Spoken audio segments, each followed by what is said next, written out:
Alright, here we are in the ancient era where we just took the Ja and spent 30 or so influence to move our outposts around so that we could have an easier time making the Confucian schools that we wanted. So, there's a lot of new menu stuff going on.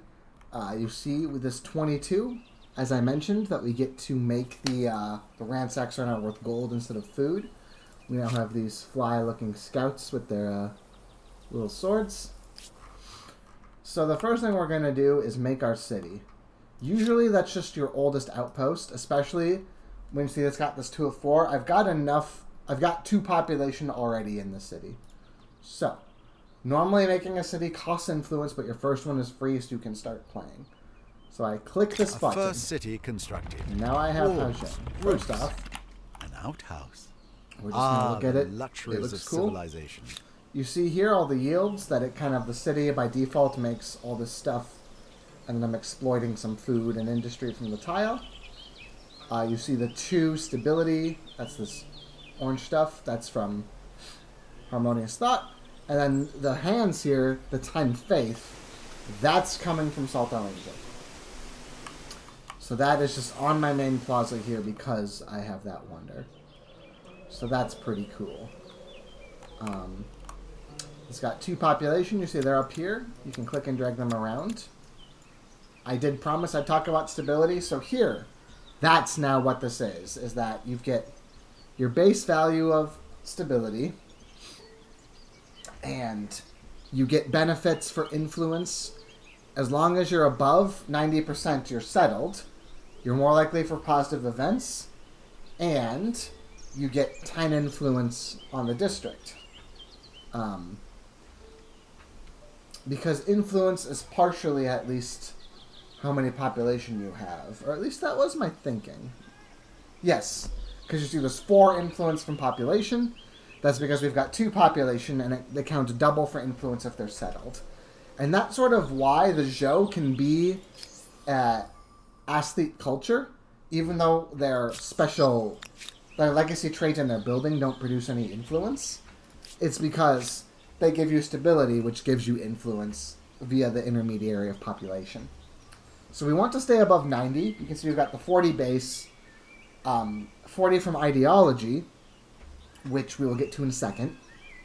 But also, we have plus 50 from capital, which is just a really nice, your starting city, you get the plus 50 so that it can kind of expand more without taking these penalties. And then I get plus 10 from having started with a natural wonder in my lands, which is also quite nice. So we want to keep that stability up. Now, we've got these workers. We can move them around, or we can set a policy like I can say, finish your buildings first of all, and then finish your food, and then get science, and then this is a common policy that I'll end up using. Early on, you might want to do this because you see, in 5 turns, I'll get another worker versus 25 here, and I can take that other worker and have them work industry, and have that work. But another thing I can do, and I moved this guy here specifically to wait for, is I can take the scout and disband him, and because he's within city limits, I have another worker here. And what's funny is because I'm making so much faith here, you need to have a minimum population and a minimum faith to start your religion. And as it happens, that disband got me there. So I get a turn on religion. Okay, I'll talk about this now. It's here. So when you start, you just pick polytheism or shamanism. Plus 6 faith on main plaza means that your main plaza has a lot of religious clout. It beats back the religions near it. Shamanism gives you faith on admin centers, which means as you expand, all of your territories get a little bit of faith. So normally you would look at this and think, okay, as long as I'm getting at least 2 extra admin centers for every main plaza, then shamanism's just better if I expand. That's kind of true, but the problem is the way that faith works in contests of faith is that it's like the faith value of a territory versus its neighbors, and then it presses. So if one person rolls over to another faith, then that puts pressure on its neighbors to convert to it, right? So let's say I'm a shamanist and you're a polytheist. Well, maybe I get more faith points total, But my territory next to your main plaza is probably going to roll over to your faith because your faith is buffeting it with +6 nearby. And if that happens, then suddenly that rollover starts infecting the rest of my stuff to switch, right? So if you're fighting with a faith, you may want polytheism even if it is less total faith overall, because it sort of can stand its ground better. Now, in this case, A, I see lots of open ground and no idea where the next civilization is. And B, I have Salto Angel. So my main plaza isn't losing to anybody, right? It's just like, oh, okay, you're polytheist and not shamanist? Well, look how high this water is. And I'm like, damn, well, the water's pretty high, man. So shamanist is a very easy choice for me. But do keep in mind that polytheist can be good even if shamanism gives you more raw numbers. If you're in a situation where you're really trying to fight for religious dominance.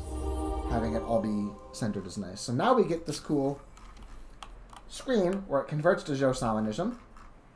Once it converts, then it's just going to be, as I get more population, they'll become followers of my religion. They're going to start spreading nearby.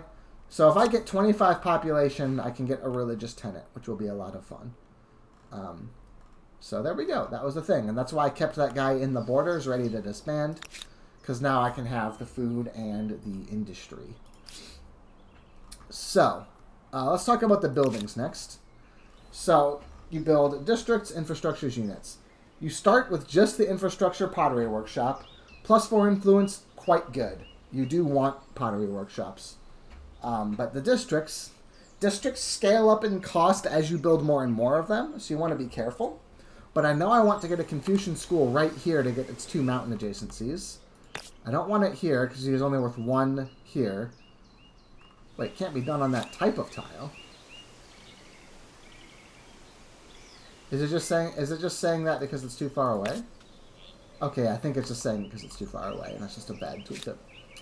So I want to build 1 here to get to here.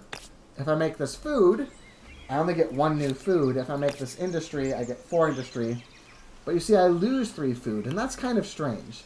And that's because I'm covering up the 3 food on this tile, because this only exploits gears. You can see only the orange under resource exploitation is lit up. This would give me 4 gears, but lose me 3 food. This loses me 1 food, but gets me 5 gears. Whereas these 2... Okay, so I'm going to build a maker's quarter here to start. And then I probably want the pottery, maybe even before the Confucian, but having the more workers will just, industry will just make it faster to build stuff. Also, Citadel, you notice I can't build anything here. I would need 160 to make it a city. I need 30 to attach it. And if I attach it to Haojing, then it's 6 food and 16 industry, and however many pop it has, come over. Now I can tell you, I don't want to attach it yet because when I get the technology to make these extractors, as I mentioned, I can build them with influence. Gears are quite precious early on. That's a really nice deal to build these with influence. So, but you can only build with influence on an unattached territory. So it's kind of good to not attach it until you've built with influence what you want to build with influence. So we're saving that for now. We'll get more influence through the cultural blitz. I need 30 money. That's part of why I did this trick, where I got the 22 by starting a ransack before I air it up, to get me some more money right away. And this curiosity might have more, because it's higher level curiosities than the Neolithic ones. They get more valuable every era. Let's touch this and see what it is. So that is science and influence. Let's touch this one. See if we get gold. No, but we got volunteers. So my gold per turn actually went down because I have more army upkeep, because now I have a warrior. But hey, warrior, that's quite useful if I get in a fight. Okay, is that all the immediate curiosities I can touch? I'll have to figure out what I'm doing with all these units too. Which territories I want next and such. Okay, so now we have the society. So you see that you have your ideology axis. They give you benefits. Like if I get all the way here to the collectivist side, then I get bonus industry. The middle always just gives you +10 stability on all cities. And that's why you notice that it says here plus 40 from ideology. Because all my ideologies are in the middle, and they give stability. The design of this is that, usually speaking, it's much more valuable. Like, plus 10% industry is much more valuable than 10 stability. Like, a lot more. But it's also just another thing that you need to handle as you make your cities, is making sure you can handle the stability loss of being a more extreme civilization. Which, fortunately, as the Zhou, I am the best equipped in the ancient era to handle stability problems, because my Confucian school emblematic quarter will give me stability instead of taking it away. Alright. Now I think, so we can see we're making a lot more influence than we used to.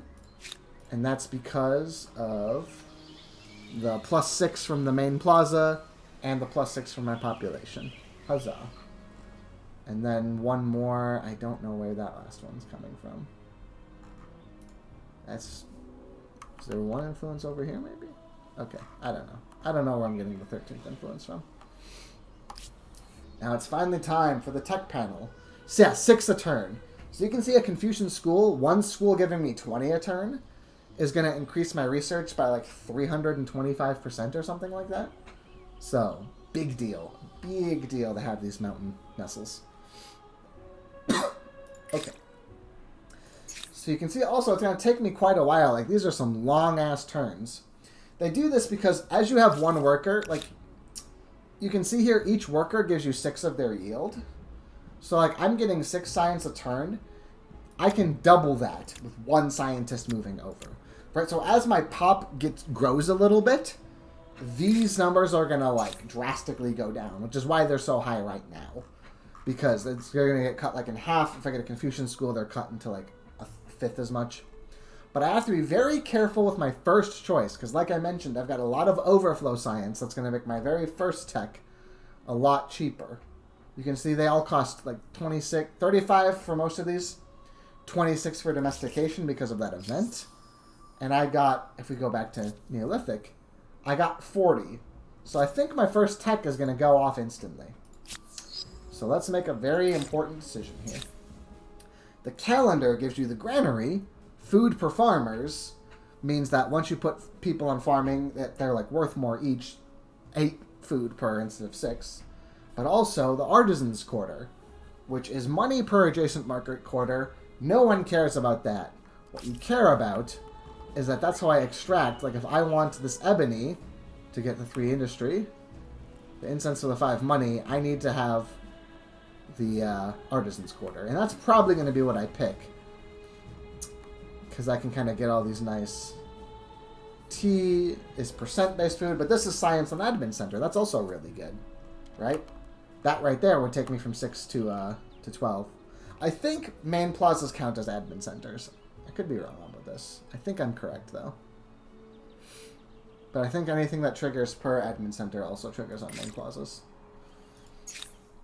Domestication, the fact that this is the horse icon is a little misleading. That's because... Or no, it's not misleading, I guess. That's just saying you are able to have your artisan quarters go for horses. Animal barns give you food per horses. And then you can build scout riders who are just like... They're not really military, but it's just a guy who can move 6 and beats a normal scout in a fight. Then you have carpentry. You can clear the forest to get an immediate hit of industry, but then you cut the trees down, and the trees give you industry per turn. So, it's kind of a take now for upfront benefits. Lumberyard gives you bonus industry on forest and woodland, which is a good reason to not chop it down if you can, because then you can get the lumberyard benefit. And this is where you get archers. Indirect fire is very important in games like this. So archers, if you're going to get to war, you want to have some archers. There's also city defense. This is where you get the garrison, which is that special district where it doesn't need to be connected to a main plaza or admin center. You can just build it at the choke point. Gives you combat strength. It gives you district fort. And you can spawn your units from there instead, which matters. Remember, I'm allowed to attach more and more. So let's say I attach Citadel. I could make it so that Haojing builds a unit and he spawns right here. If I go and take this one too, then I can spawn him down here. If I get into war with the south, then having a garrison very far to the south will save me a lot of turns of walking. So garrisons are quite good. But I don't see anybody, so building carpentry or city defense when I don't see another civ is kind of silly. We're getting our extractors. Click on calendar. Okay, no, I don't instantly research it. That's sad. Maybe that's saying how much is left after I spend my flat amount. But regardless, I at least get that nice bit of progress.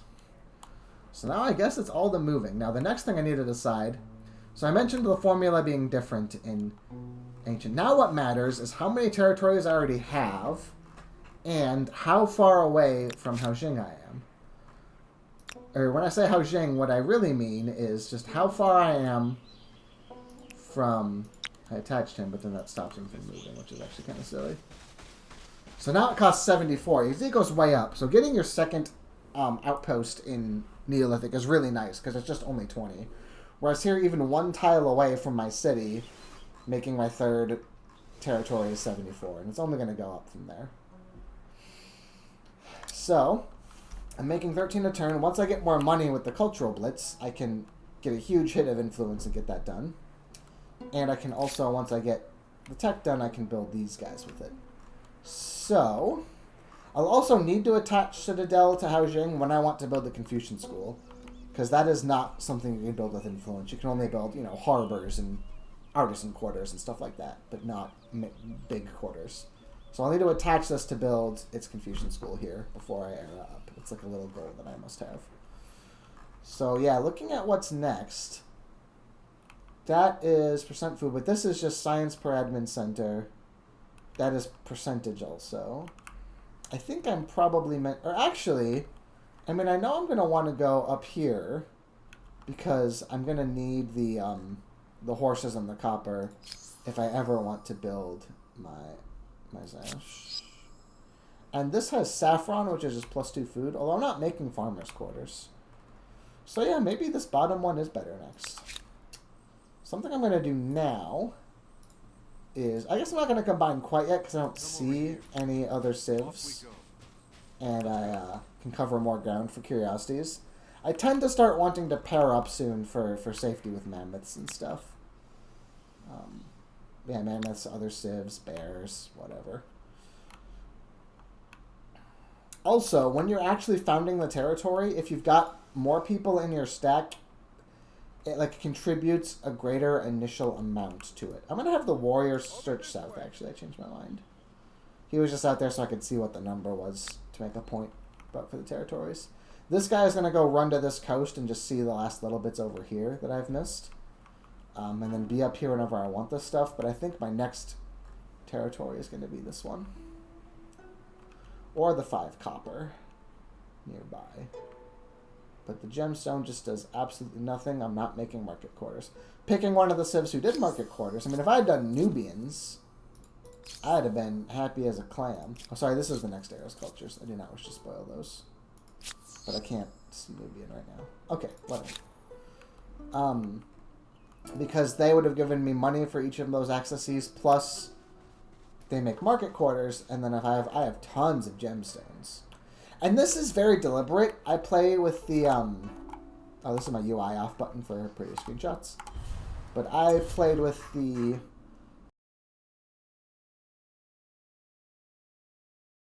recommend, because what natural does is it clumps things in an area, which is like how you would expect in real life.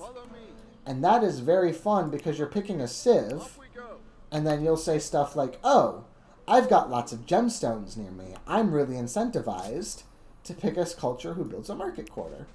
And in this case, I didn't make that choice because the Nubians were taken, and I just wanted to get my big Confucian school. But I find it really fun to have those sorts of options.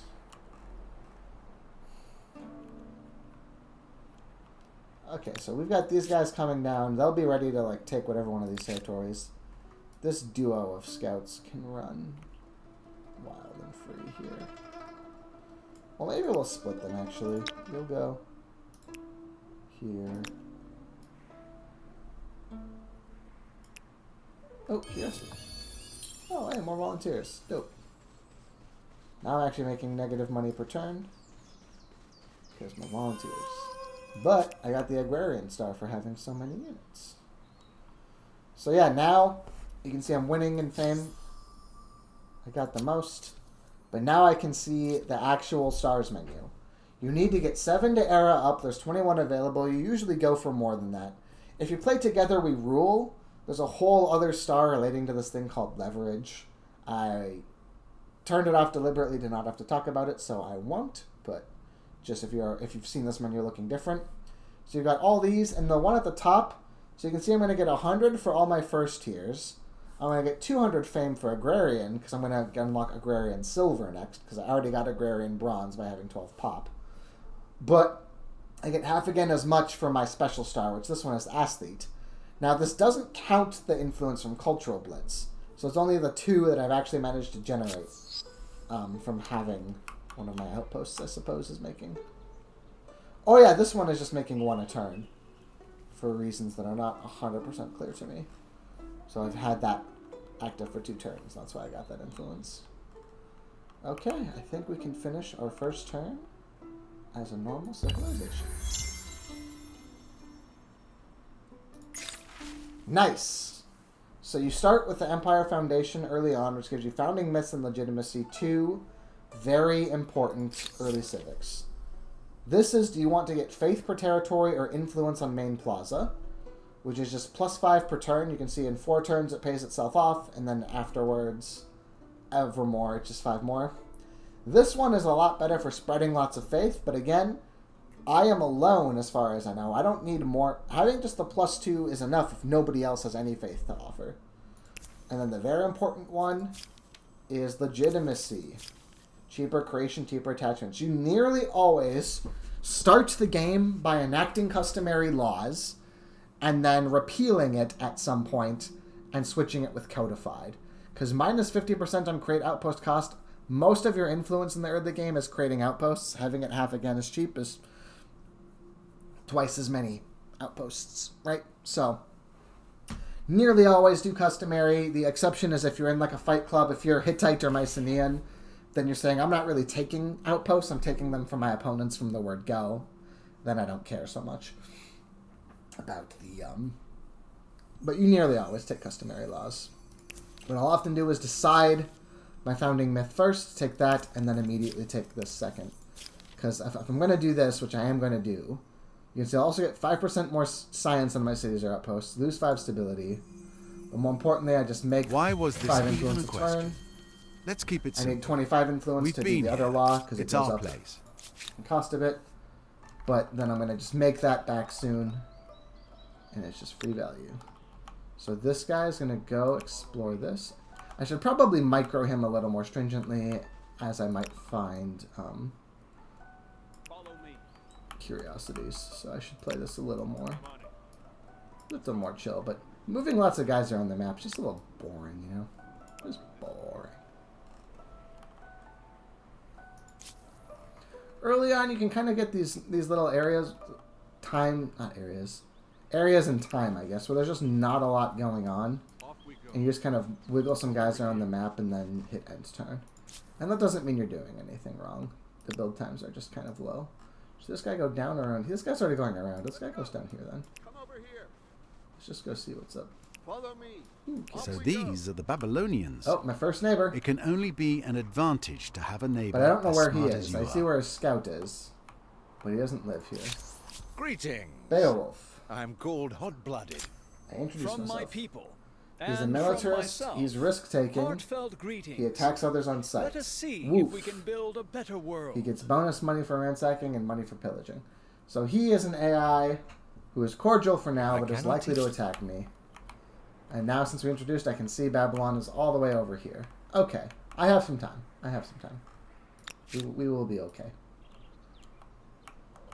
I have 2 warriors from that event anyway, so I do want to make sure that this guy doesn't get my... No, that's for me.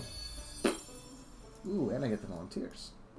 So this is, you know, the fact that there's Babylonian scouts running around, there's a good reason to keep your guys as a stack of 2, even if it's less efficient to look around. Off we go. I could attack him. I'm allowed to attack him if I'm not... I can't go into his borders. But I am allowed to attack him. It will generate a grievance, though. He'll be like, dude, what the hell? He Here wants is a proposal non-aggression to get pact. your heart racing. Do you take these Fascinating. non-aggression pacts? And yet, In my case, I have lots of empty space. I don't really mind this. And it is going to make him pay a penalty if he tries to rush me. So I will accept his non-aggression pact. Now, it's a problem if he starts taking territory near me, I can't fight him back for it. But right now, it's like... There's just a lot of... There's a lot of room to be divvied up here. And I appreciate that he can't go and do a rush like he is genetically inclined to do. Oh, there's another good civ near me. Well, so I avoid the military civs, and like 2 turns later I start finding the guys. I have enough space, though, that I don't feel wrong for making those decisions based on being alone. I do worry that I have only found the one source of horse.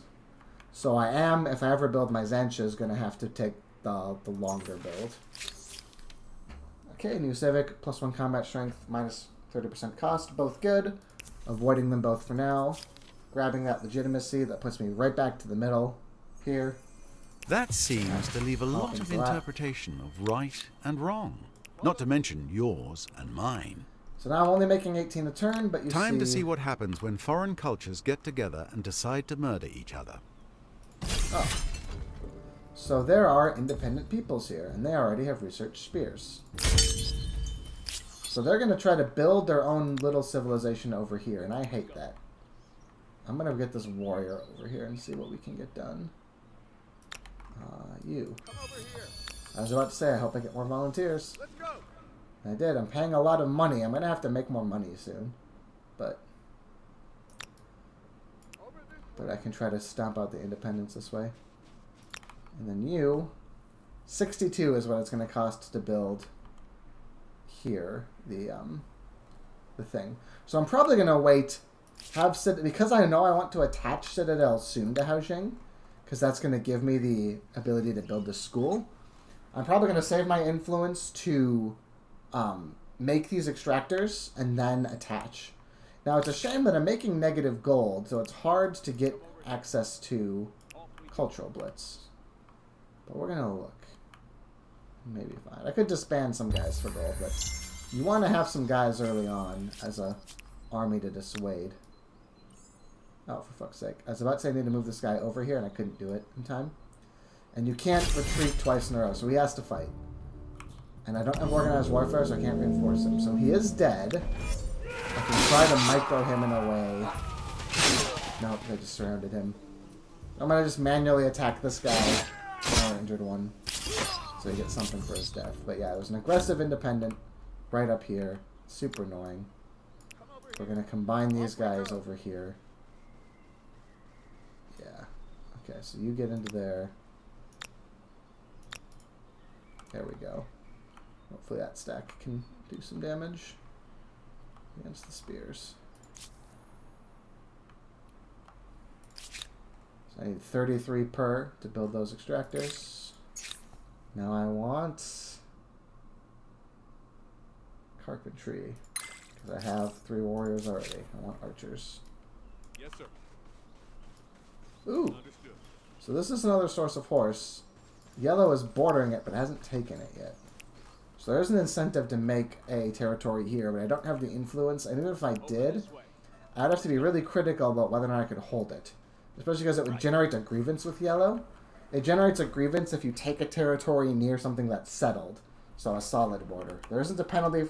They wouldn't have to like give me a grievance for taking a territory here, but they would give me a grievance for taking a territory here, for example. So. Yes. All right.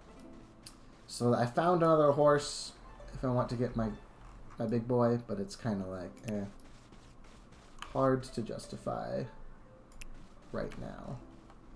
My influence is quite... I really want to find a money curiosity, but I kind of want this guy to stay in town to be ready to start my Follow me.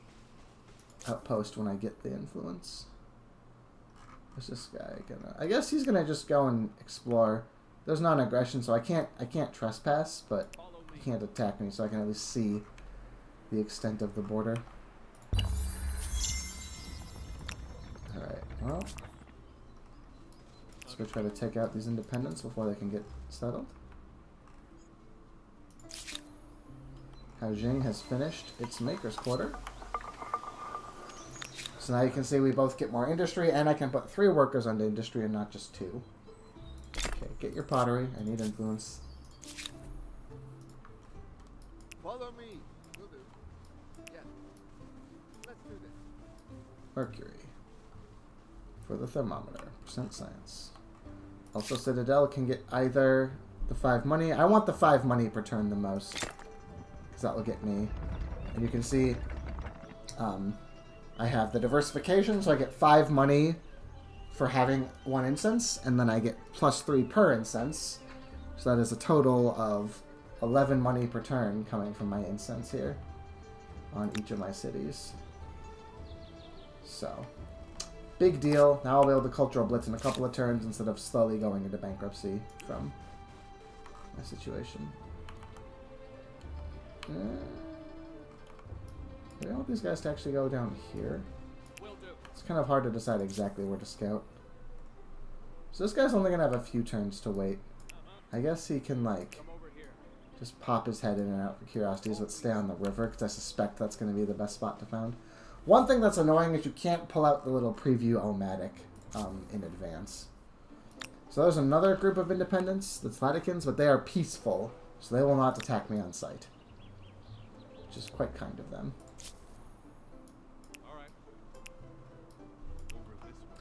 So, yep, so this is our guy that, on the negative side, if he starts making an outpost, I'm not allowed to ransack it, because we have non-aggression. But if he's got an army right inside there, he can't attack me. So, swings and round boots. Okay, let's go look for this redoubt now. Over this way. Yeah. Somewhere around here, the independents are trying to start a home. There we go. So now I can see my industry has, oh, maybe my theory is wrong. Maybe it does have to be a literal admit center. Okay. I'm still learning stuff.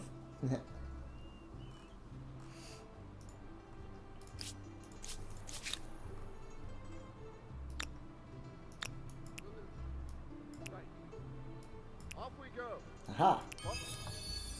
More volunteers. Stick together. This is awesome. I just have like full armies of warriors that I found out of nowhere.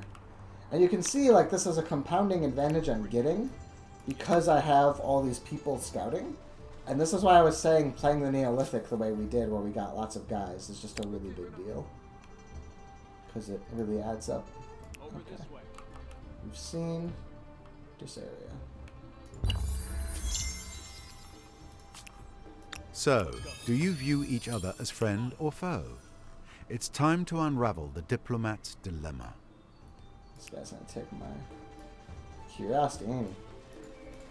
So this one is Berk Black. Sovereign. I took the thing where I get a lot of believe streamer that there is no personas limit? because How I the unlocked the powerful drops. I might kind of soar. regret it because having a lot of streamers in one game is a little annoying. Sorry, Berk Black, if you're watching. It's true.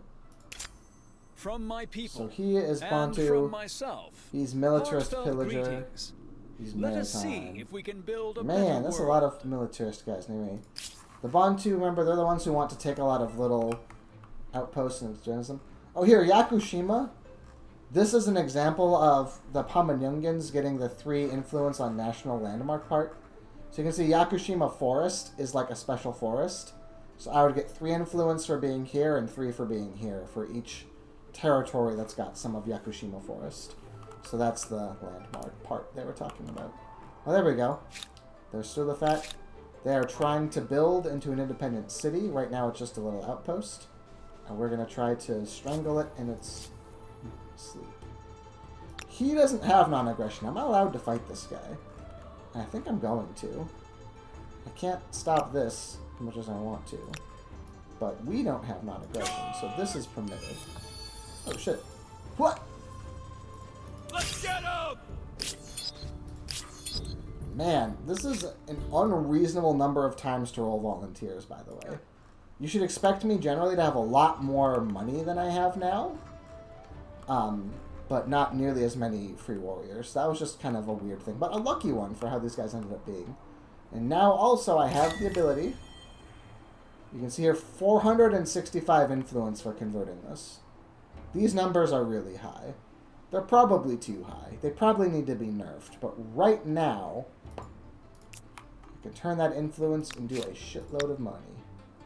Alright, so now 411, 414, 610, 710. 414 is probably the nut here. These are all... Oh no, these are mountains. Okay, so... Mountain, stone field, rocky field. But these two are mountains. So if I put it on the...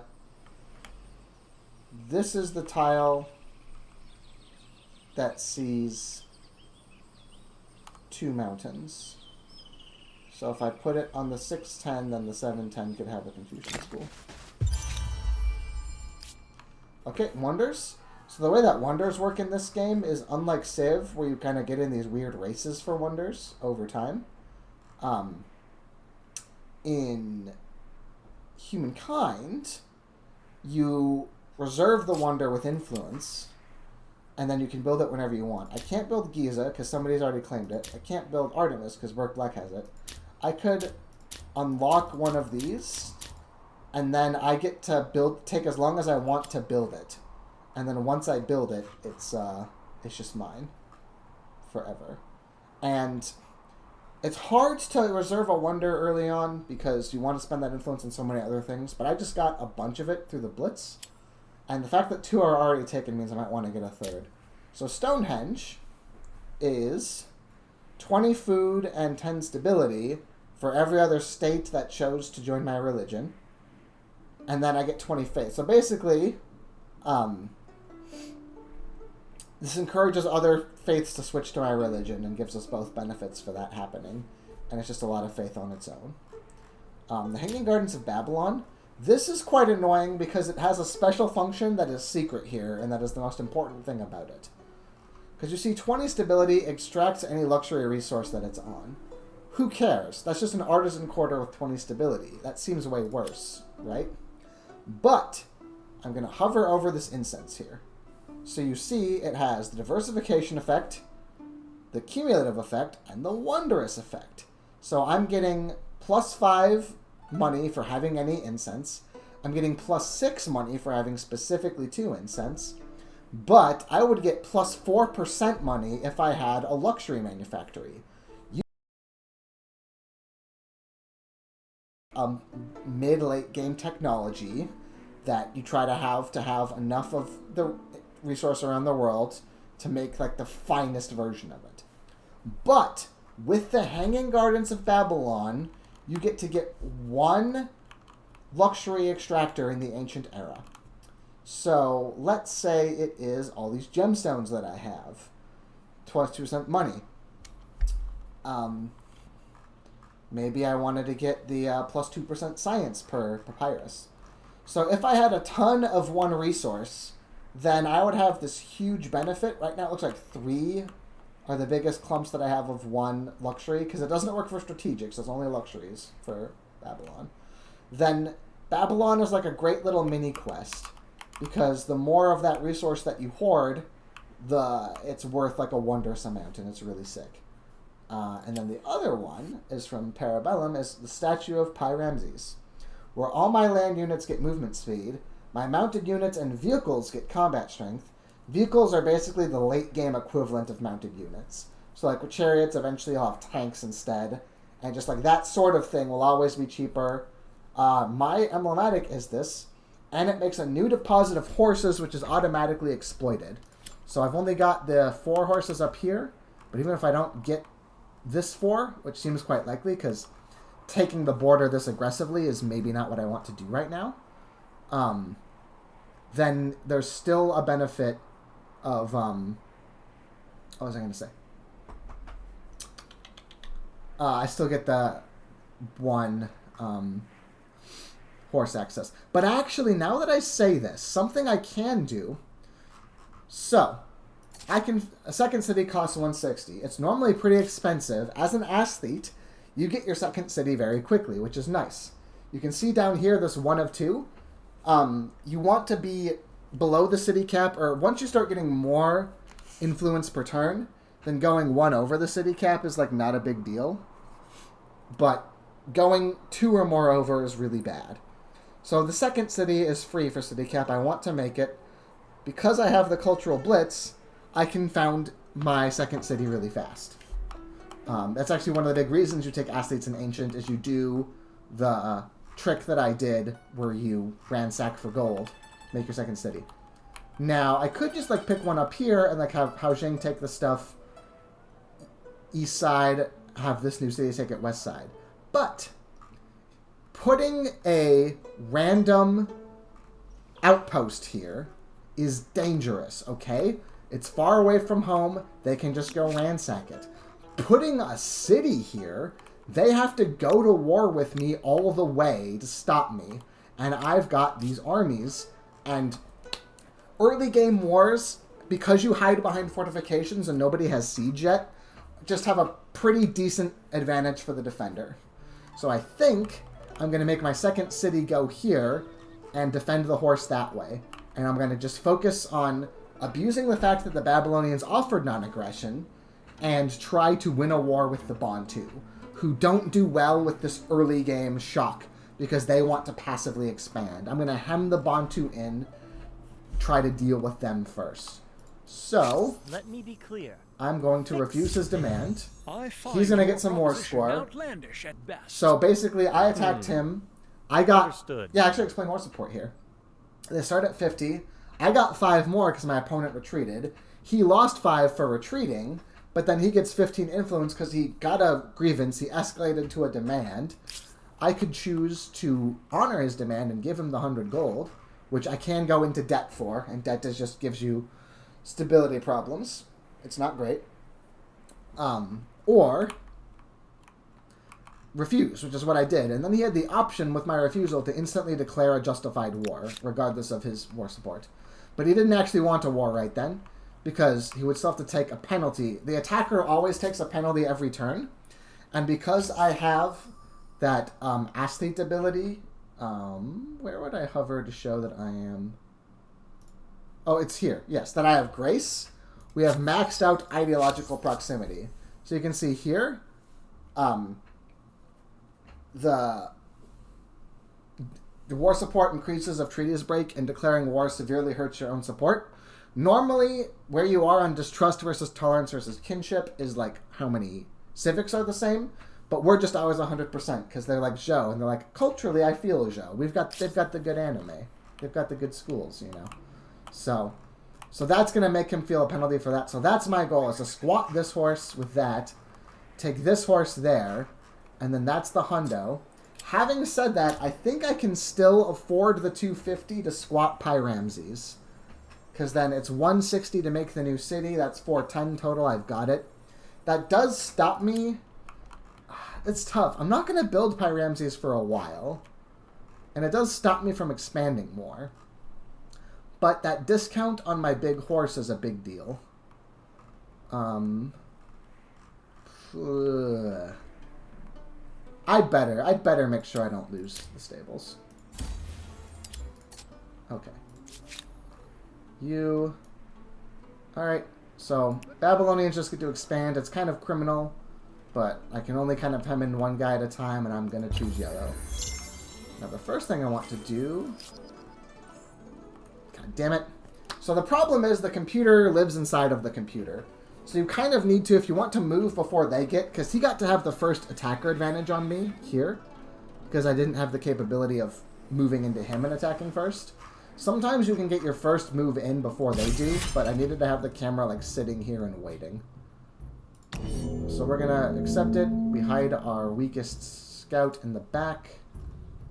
The problem is this is a high ground attack going down. So instead what we're going to do is we're going to do this. Now you'll notice this flag. If he holds the flag at the end of the 3 rounds, he just wins the fight. It counts as a loss for us and we're forced to retreat. However, if I can win the fight in 3 rounds, then the flag doesn't matter, okay?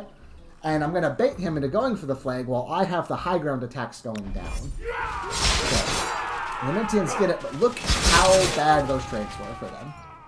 And then I just do that. He's going to do that. Scout's going to just chill. He's giving the +1 to his buddies. Having an ally adjacent. Boom. Doesn't matter, he took my flag. Now, I'm not healing because this isn't mine, but I'm hoping to just rush this down and ransack it before it spawns any more independent peoples. And then just deny Stulafat from them and then take it for myself. Okay, that was cool. Next step. This man is getting into here to try and take some more stuff. These guys are following because we are going for a bit of an audacious border claim here. I'm going to just keep bullying the Bond. Oh, he's one stronger than my lone scout, so he's not going to get bullied because I would lose. Oh, independent encampment. I want to try to stop them from forming a society as well. You can negotiate with the independents, and that is kind of nice too if it's bordering an enemy to like just win the hearts of them. But I'd rather just stop them from spawning right now. Because I found my first independence, I can choose cheaper treaties or cheaper higher army. I'm ignoring both of these for now. I need to save my influence for my new city. Okay, they're making that now. What is this guy gonna do? I guess get ready to grab this, but only whenever I have the... So this has a cooldown of 9 more turns. But the nice thing is the 40 money. I will have it. Money is no longer really an object for the Blitz, thanks to my incense. Okay, my researchers, I've got the range. Now, I guess I want to be able to make city walls so that I can, like, get them really fast on my border city gimmick that I'm doing.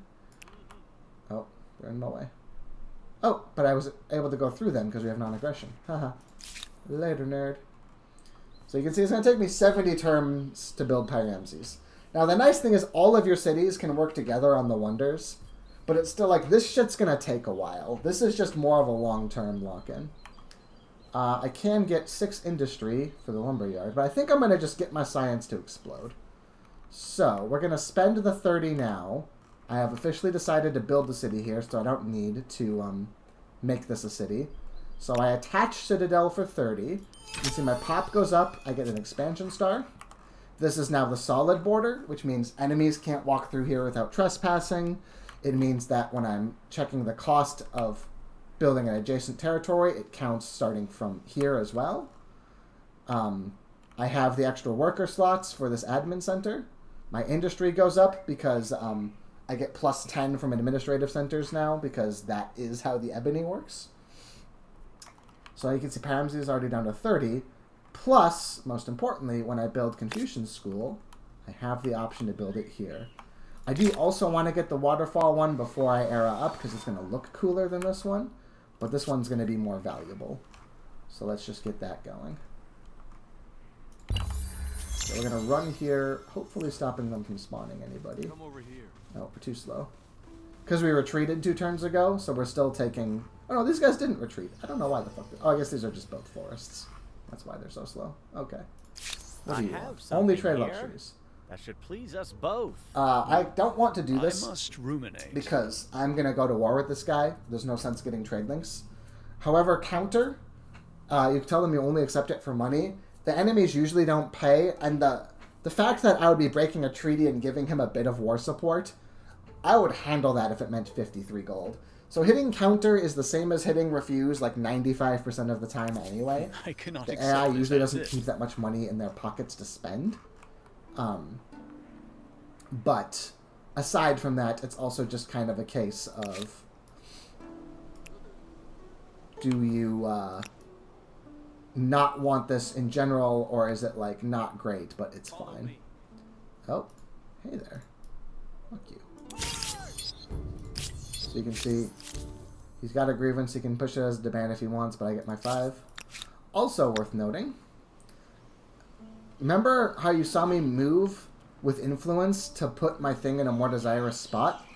In a case like this, where it's really important to me that I get exactly this territory and he doesn't, I'm going to skip a turn here by founding it at my feet. This isn't the best spot for this outpost, but I'm going to just go scout around here and then move it to the best spot when it gets finished. And that's no problem. So that's something that's good to do if you're trying to keep the opponents at bay. I'm on it. Which is definitely my goal here, is to make sure that I can make this my second city, have a fortified location on the border, and then the horses are like not something he can easily take away. This guy's gonna go pop this. And then I do want this copper, but I need to make this a city and get its horse built first. So that's gonna take longer. Wait. I'm a fool. As much as I want the wall, I can't build the horse with influence until I know how to do that. So I should have been doing that from the start. And whoopsie-doopsie. Oh, hey, buddy. I'm a bit mad about Babylon. He's going to make a killing here, but I just can't be helped. This is just a more important priority that I'm working on. Ooh, you go here next, buddy. Verbivolent, scriptominant. Somebody has learned how to write, which is technologically quite advanced and bothers me. Okay. You can buy my forgiveness. There's just no way I do to not make want this to buy work. your forgiveness. Fuck you. Here is a proposal to get your heart racing.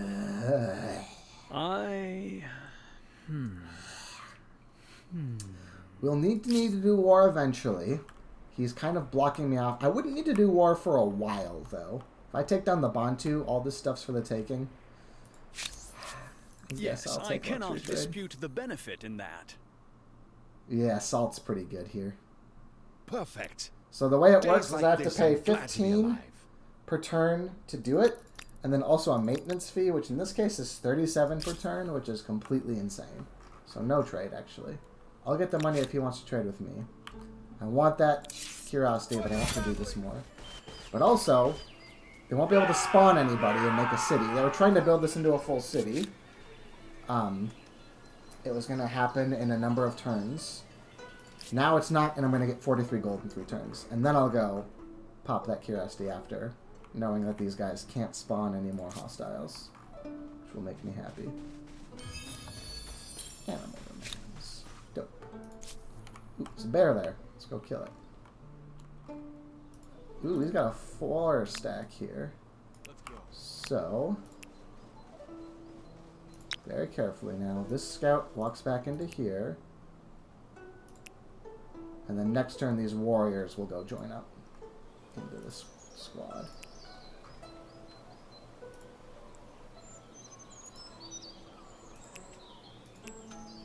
Okay. Let's go. Come over here. Right. Just leapfrogging each other. Alright. You guys just chill on Diadem.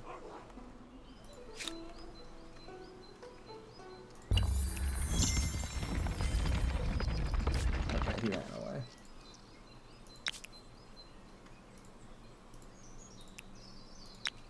Oh, that bonus science, it looks like meant I finished domestication, so all is forgiven. So now I can bully these Bantu out here. I've got 4 warriors to his 4 little dirty peaceniks. Oh, he wants to fight anyway. I think that is a big mistake. I think he is a fool and wrong. So we're going to go spread out on this high ground here.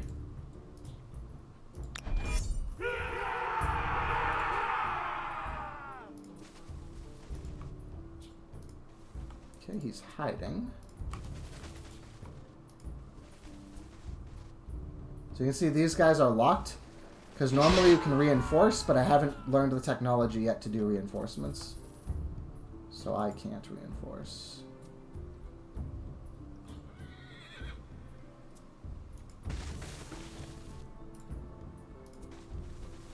Okay, so we're going to move into this flank. So now he's got a rear attack. He can't even reach.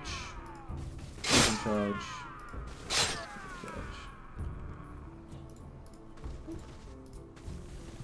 Oh, I see. He was willing to fight because they've got the fortified position there. So we take a penalty fighting them in there, which is true. You can see that trade went better for him. But not good enough. because his flag was outside of the walls. And now, item can get its horse, and then we can... Okay, now these guys can go and give me some line of sight as to where I ought to be scooting my city center. There we go, to the 12-2. And then it's also getting me into this mountain crook. And then next turn... Okay, I can't even make it a city yet. I have to save up. So no more encampments of other sorts. Now if this guy finds the bear, he's going to lose, not to run away. But hopefully the bear is not For home. your families. I can just ransack it. No bear. Yeah, I want the papyrus and the tea, but it's just not. I want to make that city. That's the #1 priority, because then diadem becomes much safer. And this guy can try to ransack these independents. I think the peaceful ones are still able to defend their home, but if they come, I'll just run away. A classic for a reason. You can see your shamanism is doing well up here. There's no enemies stopping it, and I got that bonus faith, baby. Okay, you Come over here. Yes. are just coming to be a part of this grand show. The first visible mark of this new culture. Okay, well, they need one more I hope turn. the style is pleasing, because it will be around for as long as the city lasts. Okay, there is a bear. Oh, that's right, but the bears are stronger than the default tribesmen, but they're not stronger than the scouts. So I'll just simply kill the bear. Hell yeah. Tum, tum, tum. So, Haojing finished. You can see this beautiful... And now my science is 30 a turn, which is more than 6, I've been told. Follow me.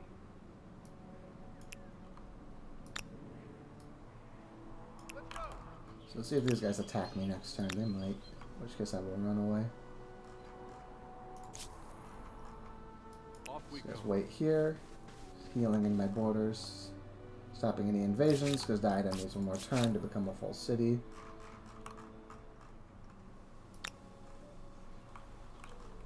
So guys, I guess I'm going to start trying to join these scouts up here to at least have a double. Alright, Haojing. You're now printing science. Your food is very bad.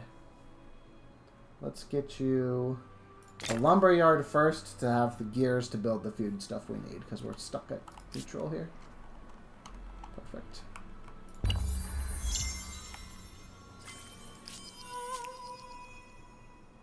Alright, it's time. I have a second city on the border, so he can't just go take that. And I can go ransack his stuff, and I think I meant to. I can pay $16 to heal this unit, and I probably will for safety. Okay. Oh, oops. That's an annoying UI thing. When you click one unit to heal or upgrade, it defaults into selecting just them. No fear. Oh. Oh. I Want to go to war? I'm right here now, buddy. Now these guys are going to join this army, which you'll see. It will by default stop the ransack, but once I restart it, it goes faster because we've got more combat strength.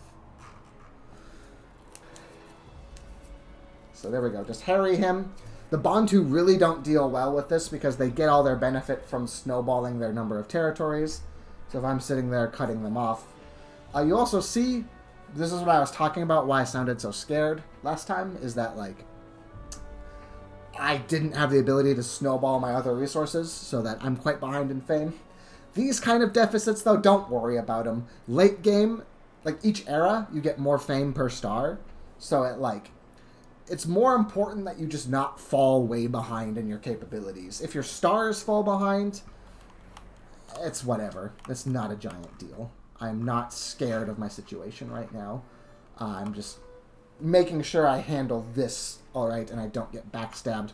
Because the AIs are very aware of what wars you're in. So there's a decent chance that Beowulf will declare war once I go to war with Burke. Now, the nice thing is I will take a lot of war support for that because we have these treaties. So I'm benefiting to sign them if I plan to go to war down here, which I do. Which was approximately it started because I wanted the horses. It's also just a good practice to go to war with the Bantu if you're near them. I need influence to make this territory. Worth noting is it will build for free instantly when I build it on the ruins of where the independents were. So that's something. And I want this one next to get my horse and copper. So I'm going to just wait a turn. He's going to go touch this. Get some carcasses.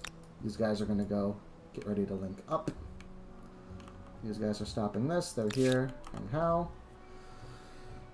Honestly, before I build anything useful for any of this stuff, I'm building walls.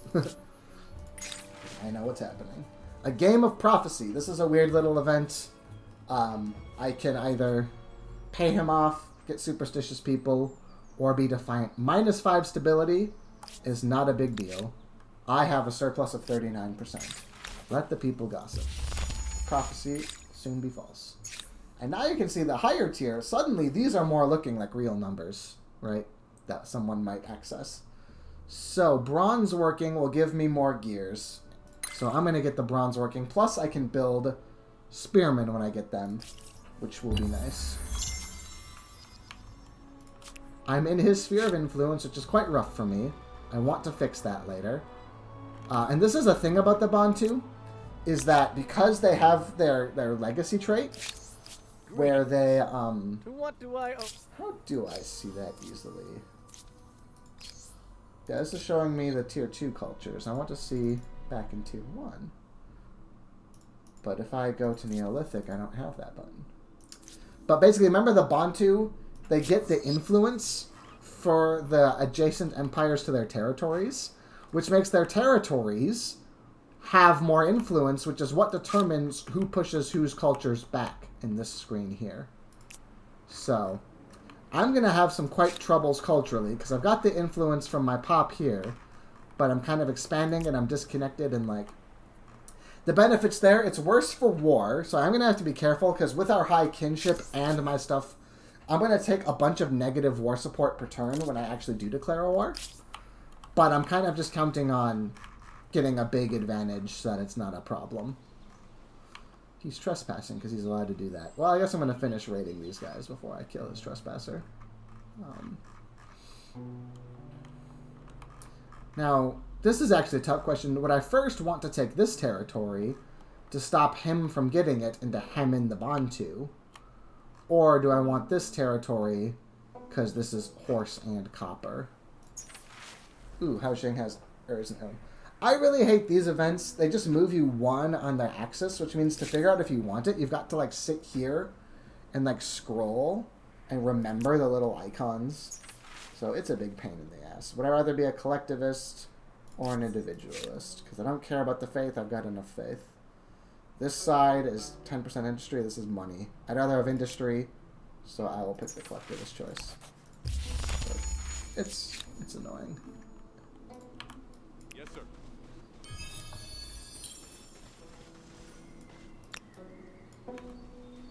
We're going to get these guys into my border so that they can have a heal break.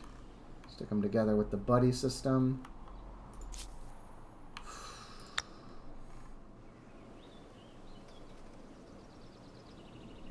It founds instantly here, but it's just... This is 18. I guess this is still 18 worth of stuff, just distributed differently. But I do think maybe I want to deny this one first. Because hemming in the Bantu is so valuable right now. And I can, like, incorporate this. And I mean, yeah, he can trespass inside of it, but, like, he still can't take it without going to war. And then it's going to get the Palisades when those finish. I think that is more important, and I need to save. Although I guess this is going to cost me 50. Yeah, I'd have to wait at least one turn, so I will. So these guys finish that. The Phoenicians are famed for their good ships and smart traders. Best to watch your coastlines Oh, it's a and cute little your elephant. coffers. So where is this Phoenician that I met, I wonder? Yep, so you can see they're the ones who get the earliest boats, and he's already off and sailing. Das Leben ist schön. Hello, Queen. From my people. Now I get to know where her capital is. Damn, she's already been boating.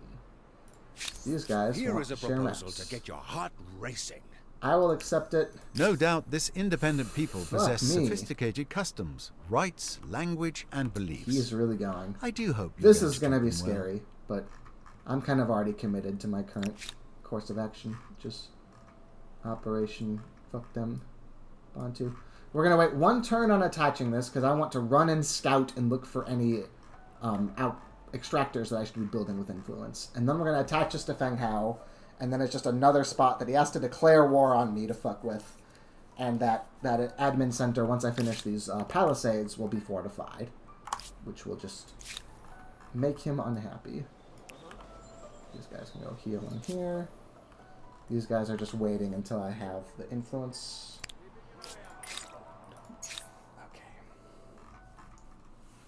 Probably organized warfare next, so my 2 groups can back each other up. Actually, I'm going to have the copper soon. And then, like, the 8 horses, I can pay the excess. So, yes, let's get the wheel. And then I can, even if I only build 1, like, 1 super unit can make a huge difference in war. It's actually quite insane. Oh, hey, buddy. What are you doing in my territory here? Giving me some free war support? Thank you. I love free war support. Okay, these guys... The independents are probably going to just go refound it, honestly. But I have done my job. Okay. Now. You guys can do that.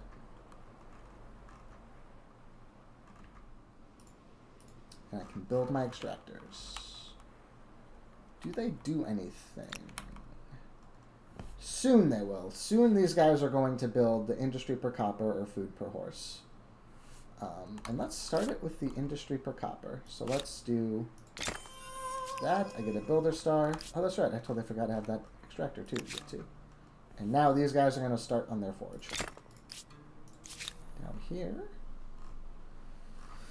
So you can see now he's got this group of 4 who could go and murk my scouts here. But he can't attack. He can walk into my territory as an expansionist, but he can't actually attack me without declaring war. Now, the question is my outpost after this one... Ooh, 1 turn I can cultural blitz, and that will be really nice on Feng Hao, because he holds it culturally, and I will change it back. Should I... Yeah, I guess knowing that I'm going to get the cultural blitz, and then I can kind of go for multiple spots. I think I am going to try to cut him off here next. And just, yeah, put him in a little umbra of non-expansion. Which, as a, you know, if he wasn't expansionist, that would be like a death knell, my little blue curtain. As an expansionist, he can still run through my territory without fighting me, and then take a territory on the other side. What he is going to have hard trouble with is, like, defending it. You really don't want to have a territory out in the open like that. And I know I say it having done it myself, but I sort of did it in a human way with a purpose.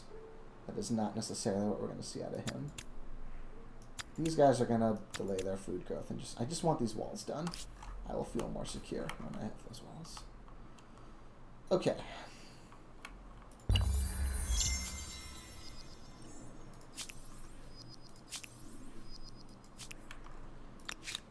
So these guys are my extractor investigators. No extractors. Yeah, a lot of mountains in this world, though. If I can take the time to build a lot of my... So you can see this one, I have to choose conscripts, or else Feng Hao is going to have minus 50 stability for defiance for not taking the cultural osmosis. Now, the nice thing about osmosis is that I don't pay for it. So I'll just get free conscripts without spending... Now, if I wanted to get professional soldiers, I would be quite upset, because I have to pay to cancel and then pay to take soldiers. But I'm just going to get a benefit now from conscripts, and I didn't have to pay for it, and that's a fine enough thing. Ihr fasziniert They mich. want Reden non-aggression. wir. Sure. I'll take non-aggression with everybody but yellow until I can kind of get this off the ground. Have a seat. He is Have a glass. pleasant. Let's get to know each other. Okay. I'm getting absorbed. But I can fight this back with the blitz. So if I do it here, I get 465. Here I get 330, but it actually turns him back. Here I get only 270, but he has a complete hold on my territory, which I hate. But I think I'm willing to accept that osmosis cost. I can deal with it. So I think I might actually do it based on the number of adjacent territories here, even though it's like... less useful to do the blitz here. I'm just going to get more income for it, and I think that's preferable right now. Because when I get this huge thing of influence, I can really get some work done. A pseudopod. Get the free horse.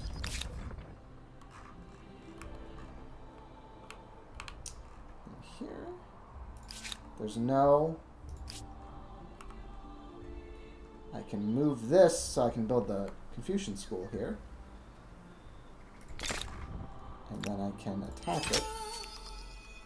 And now I've got more people working here so that this Palisades will get done sooner. I could spend all of my money to do it, but I'm not that desperate. And now also, in addition to that, these guys can go. And then I've got enough influence I can do that same trick where I'm going to just pick the spot that's got the most gears that I can reach this turn. And I'll choose its actual location for a bit more influence after. And now this is like, yeah, it's all going to be under his sphere of influence for the time being.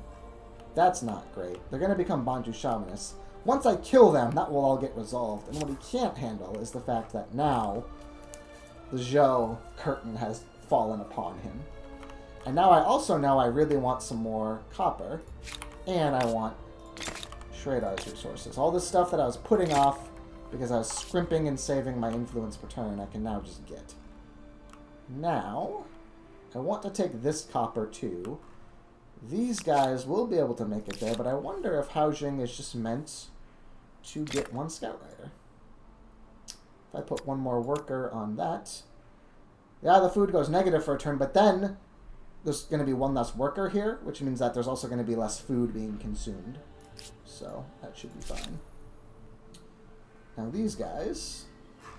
Okay, now these independents probably will get off the ground a second time, and that is okay by me. I delayed them.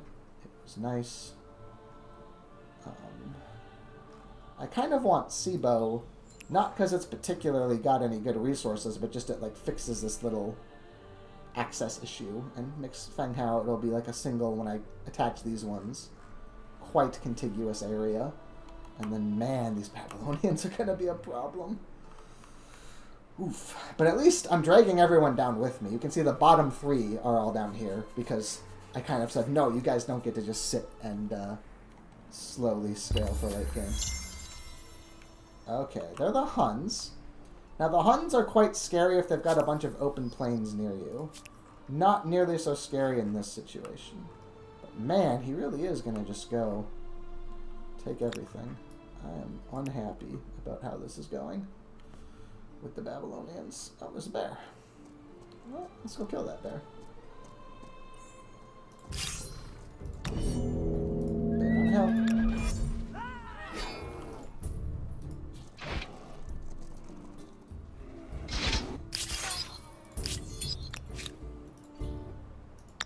Does it happen to be a good spot? 7-4.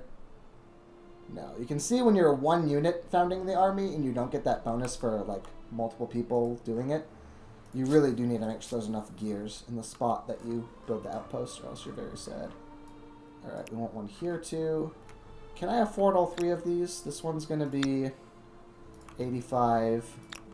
This one's going to be 85. This one's going to be 85. Yeah, they're all one. Yeah, I can get all of them and still kind of do all the other stuff I want. Because that isn't 300 on its own, plus I'll have some leftovers. So yeah, let's just go find whenever we find the good spots. 3-9.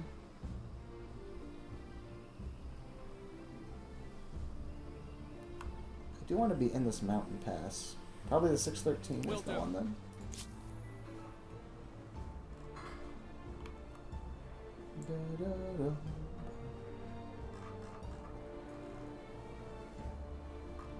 So, these scouts are kind of without a purpose in their miserable lives. But I guess they should just stay on as reinforcements in case Burke is like Come, take a load psyching off. himself out Let's to speak. do a big fight. Where's this one gonna go? Oh, this is 7-14 just the bet? Oh no. 13-11, that's quite good. Alright, take that. These guys, the warriors. Now, I could go fuck with these independents. I guess I'm probably meant to.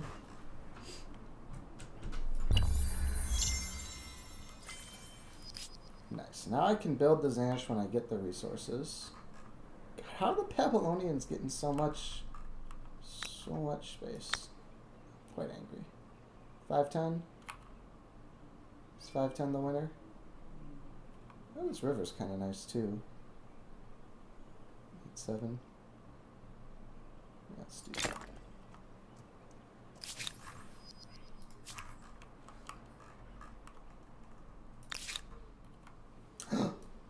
Blasphemy. Fuck out of here. I guess I'll just do the thing where I found it at my feet so that I can heal. Nah, this is only one turn more. I can make it there. Although actually, are these all... So these are mountains. So I want the Confucian school to go specifically in here. So I'm going to take this spot even though it's a little worse. Because it's not blocking the good school.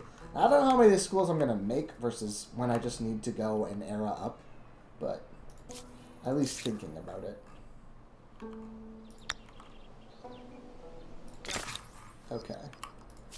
So I've got a pretty... Thanks to the power of... You can see why Cultural Blitz in Ancient is a really big deal. Because thanks to the power of it, I've gotten quite a few things here.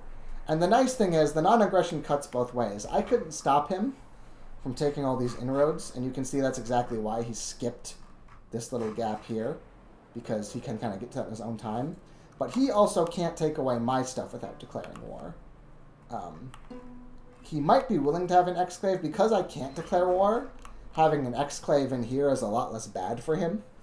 But it's still a situation where, like, I've kind of stabilized with the blue wall. It's probably unavoidable that I fight Babylon or Beowulf after. But my short term is, like, fine. Let me be clear. I'm sorry, but He's no very deal mad at me. He's is going to better keep than a chain bad demanding. I'm going to keep saying I no. find your proposition Declare the war. outlandish. If you want to declare the war. I find your proposition outlandish. I find your Yeah, as you proposition. see. I There's all find these reasons to ask for the stuff because I'm oppressing his people religiously and it's on his border and I just don't care. I simply don't care. Yeah. So do we win? That's actually a great question. This is a 76 strength. They're 40.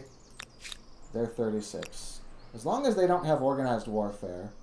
It looks like they do though, because when I hover this, he's got the reinforcements. But still, if I initiate this, I think I win. I'm gonna pick up a thing on that. That's cute. So independence, they won't go to war, but they'll never retreat, even when they're outgunned. They just don't like acknowledge the existence of their retreat button. So that's pretty nice. So I can stand on this reinforcement point, and then he doesn't get reinforcements. Am I going to do that? Well, that kind of depends. If I can just kill his guys, his first two right away, then I'll just fight his reinforcements after and be fine. Because these guys have a flank attack. So you can see here, he's got high ground, but we've got flank. These guys, he didn't have high ground on, so they got a really good hit. Oh, this army just can't reach. Wait, can nobody reach the... Okay, so instead of taking that, this attack, none of these guys can get to that archer. That's quite annoying. So then, yeah, I think these guys are going to go and just block the spawn for one turn.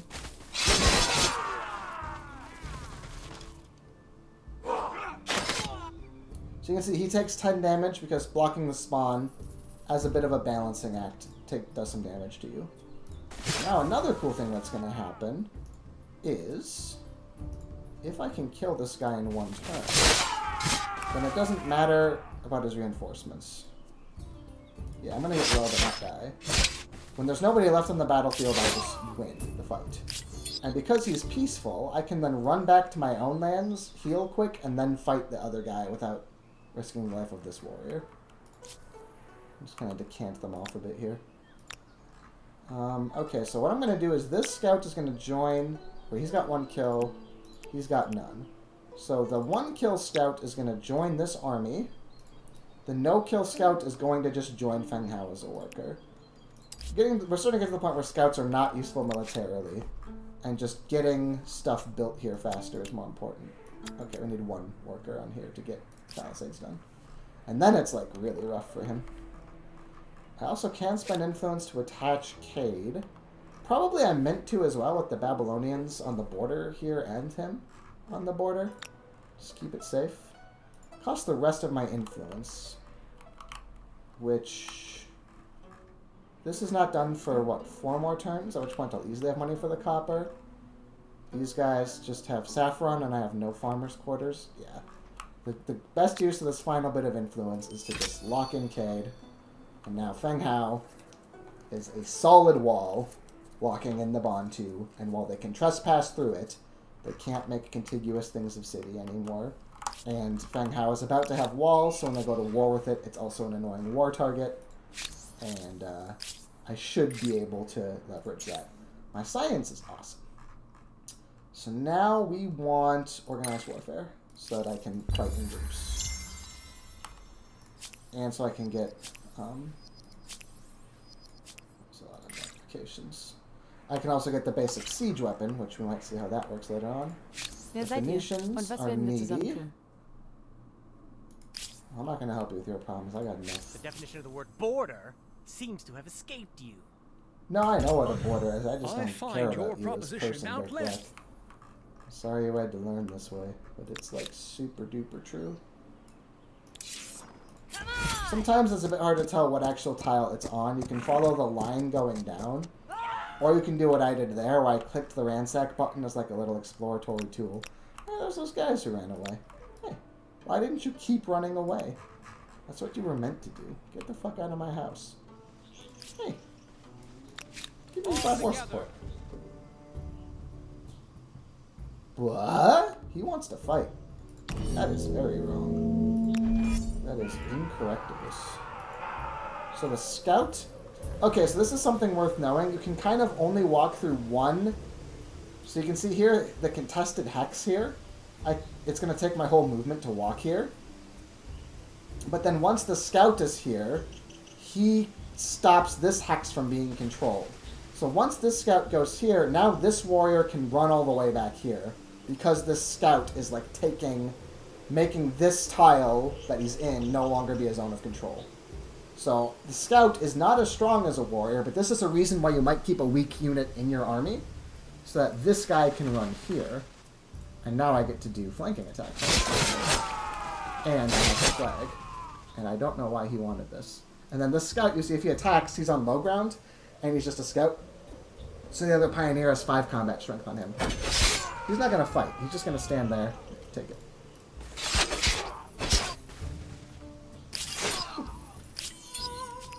Yeah, you could have... Oh, was that the one who retreated 2 turns ago? Could he not run away? As I say, he could have run away. But maybe he couldn't have. Maybe that was that same guy still unable to retreat. That would make a lot of sense, because that was a great time to retreat. I don't have my blitz for 7 turns, but we can see there's only a few left. It looked like that was such a big empty space, and then with 2 other empires, we started in a hurry going crunch. So my goal is to take those, because normally having the soft border is kind of fine, but like Babylon doesn't mind leapfrogging because I can't stop him if he takes one. I have to just watch him do it with non-aggression. And the Bantu can walk through the solid wall, so it's like... You can buy my... What am I trying to say? Let's go.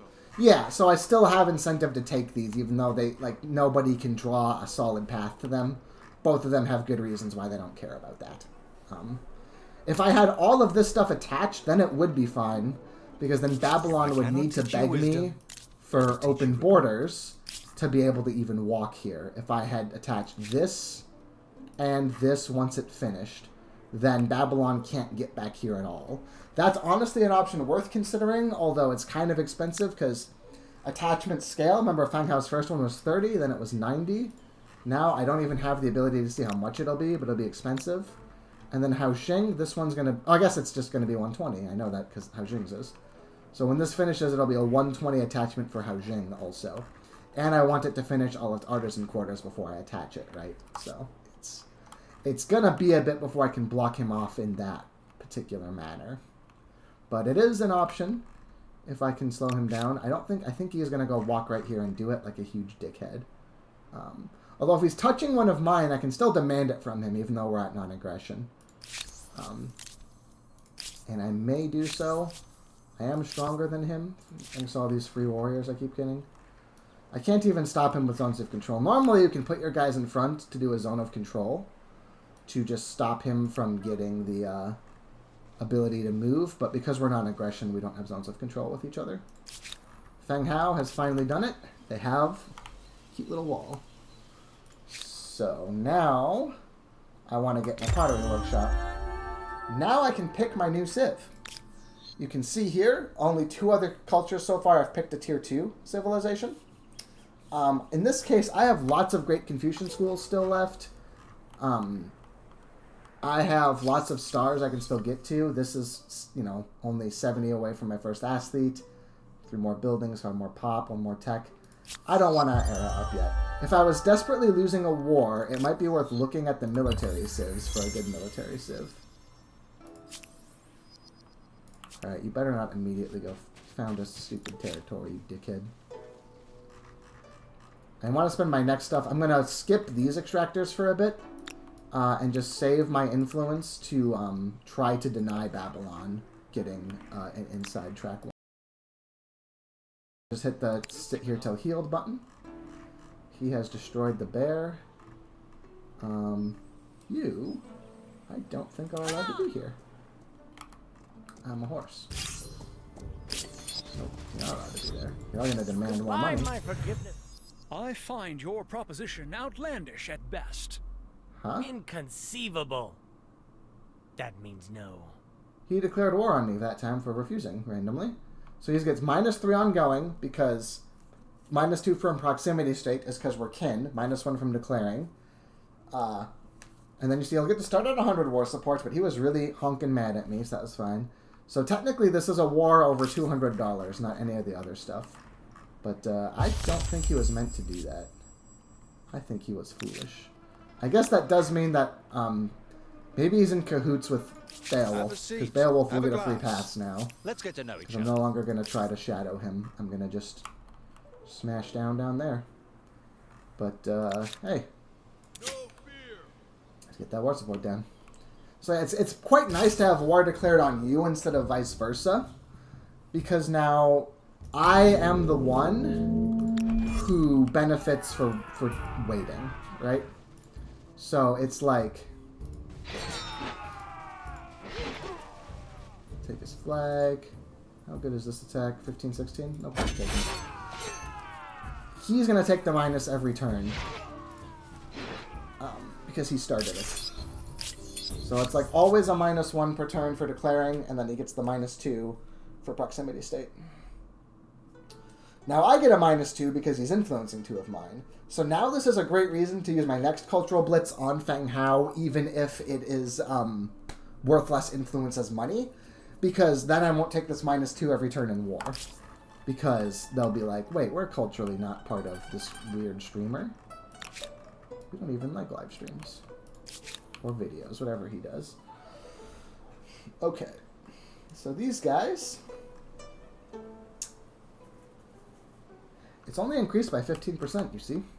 And actually, this is done, I guess not for 2 turns. But still, only 15% more. Let us make our first sash. And let us put our guys all on... I guess it's only going to take 2 turns either way, so no. They're all going to go on food so I can get more workers to make more units. Osmosis.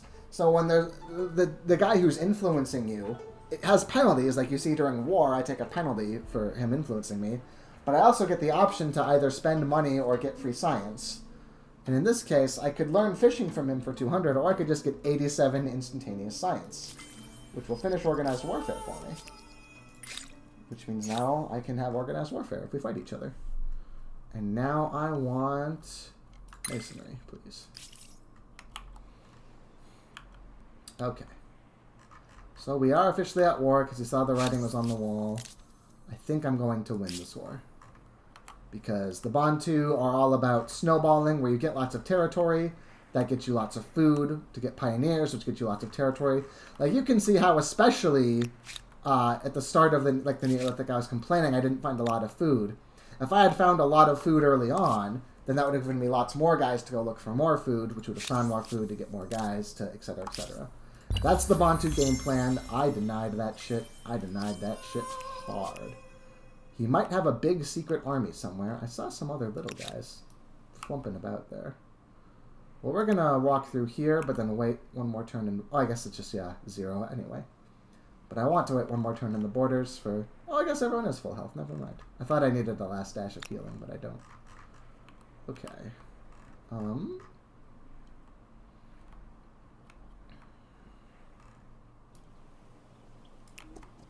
See if I can find that other pioneer. There he is. Hey. You can't retreat again, buddy.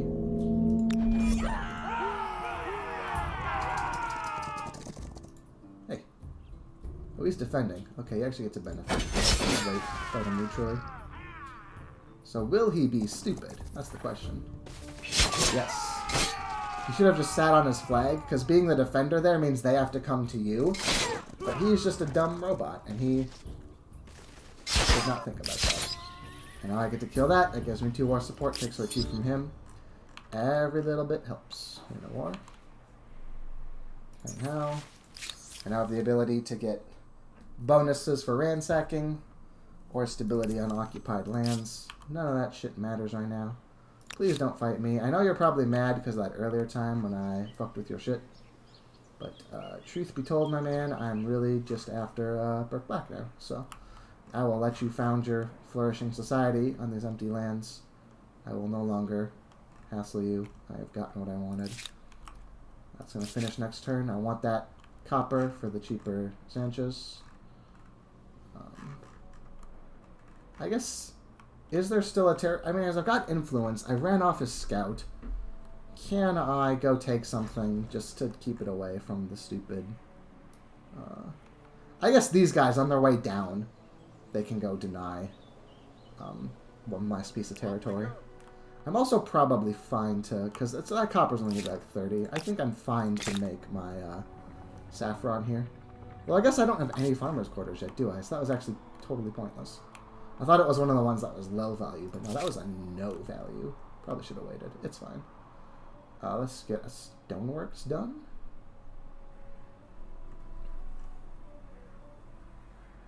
Yeah, just need more construction.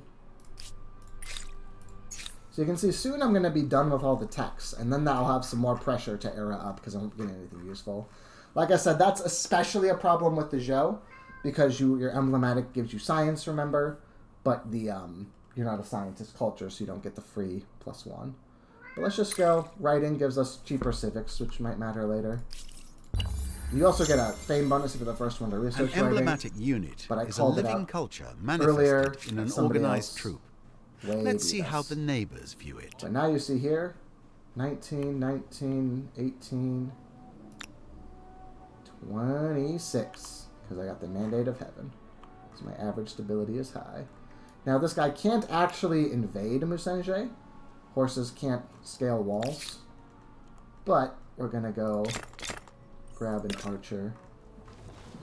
Oh. They ambushed me. Let's put one guy here so the archer finishes in 1 turn. I've got the organized warfare for these 4, but they can murk my one guy really fast.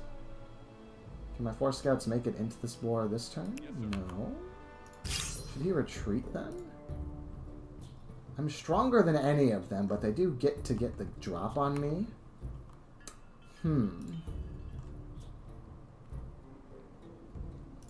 I'll have the scouts if I wait 1 more turn, but he'll get the 5 war support. Your presence. That's not a big deal at this stage in the game, and I'll have an archer potentially able to make it in this turn as well. I think I'm meant to retreat this time, so that my guys can stack up together a bit. Yeah. Okay, perfect. What do you want? Ein äußerst großzügiges Angebot. Sure, give me your money. With great discomfort. Trade for me and make me rich, please. Now these guys, can they just grab a choice cut along the way? Come over here. Oh, even better. Alright, now we're even, 1 retreat each. Also, I have no market quarters, so these guys can wait. But now, the next time I build the Zanch, it will not have that penalty. which I'm going to do probably after the archer. The scout rider, this is still my territory, so he'll heal up. So he's going to kind of just move here, go hunting. These guys are going to fall back a little bit. I show these guys. We're going to... Yeah, we're going to look for a proper ambush to fight Follow me. this stack here. Come over here. Now these independents are kind of getting in my way in that regard. But... Now I'm going to spend this is a lot of money, but because the unit will be done right now and then next turn he can ride into glory, it is worth it. Okay. Yes, Commander. Follow me. Come over here.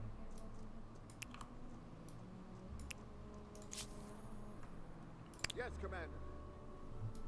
Hey, stop it.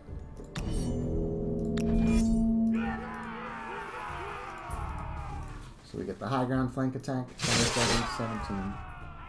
Oh, I should have done it with him here, because then he would have gotten the +1 also. But, no harm, no foul. He's dead. Okay. Yes, this is in his sphere of influence too. 3 turns till the blitz. I think I might just do the at my feet trick to make sure I'm healing when I'm in here. And to stop these fucking Babylonians.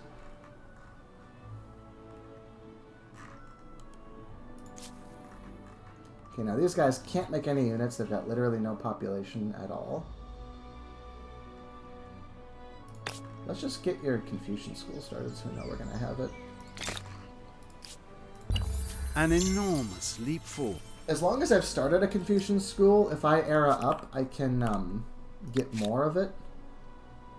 What am I saying? Oh, can I not make it over here? Oh, fuck, I didn't realize that this wasn't that this was a sheer cliff. So then my plans were kind of for nothing. Well, we're stronger than them anyway, and at least now we're all together when we fight this. So sure.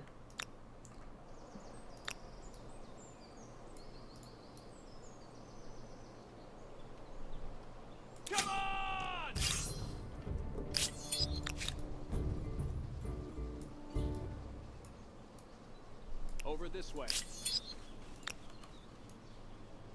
Follow me. So I guess he's got to go the long way around to join his friends. And then, yeah, I guess we're just fighting this naturally.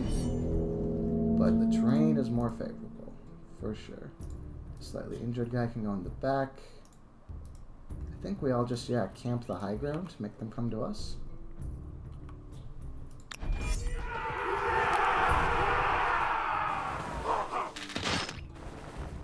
Those ranged units are quite annoying. This is quite funny, so... There's the ranged units. Hello! Can you... Because he ignores zones of control, no, he can't get there in a meaningful way. Well, here you've got a +1 friendship bonus now. Some archers. Getting choked up on this river here is kind of a problem, because my good unit can't get involved.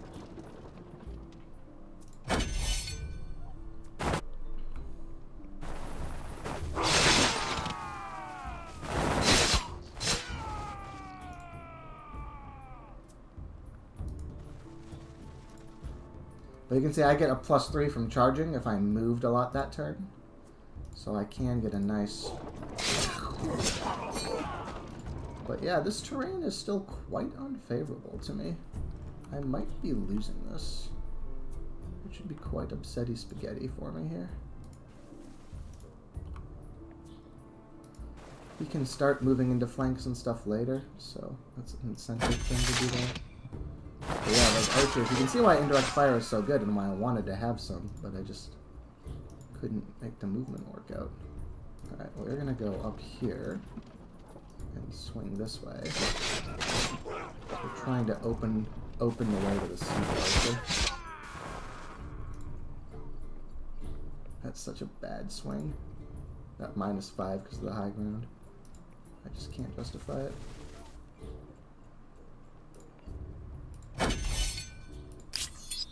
We'll have a turn more to try to... Oh, that's so long. Oh no, you can make it up here. Okay, only in one turn. That's nice. And then this guy can start trying to come in and charge in from the back. And then next turn I should be able to win this. It'll be bloodier than it needed to have been if the terrain was better, but that's part of the game, is knowing the good terrains to fight on. Alright, now you guys. Absolutely not. Try to scare him off with founding here.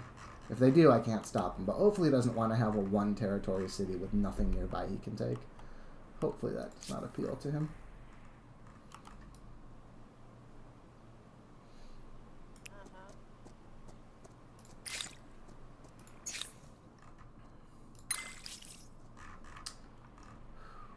So we're going to leave him initiated, so I watch. He gets his Alley Kablowies done. Hurdy-wordy. Then, after he does his first one, I'm going to ignore those guys, ride him into the fight, walk him into the fight. This is why you take organized warfare, because then you can be like, boop, hey, fuck you.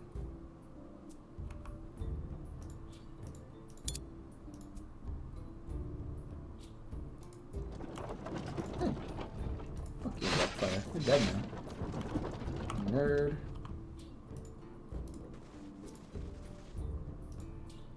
Now the spearmen have a bonus against cavalry, so that's going to be quite annoying for me. But hopefully they're just strong enough as a whole, it doesn't matter. But yeah, you can see my super unit. No fucking moves here, so that this is a flank. It's a high ground flank, so even with your anti-cav, it's not enough. Bunk. Damn, I lost no units. Everybody got low as hell, but nobody actually died. So we can now just go nap up and get better. The new encampment. Oh, he did want it. What a dickhead.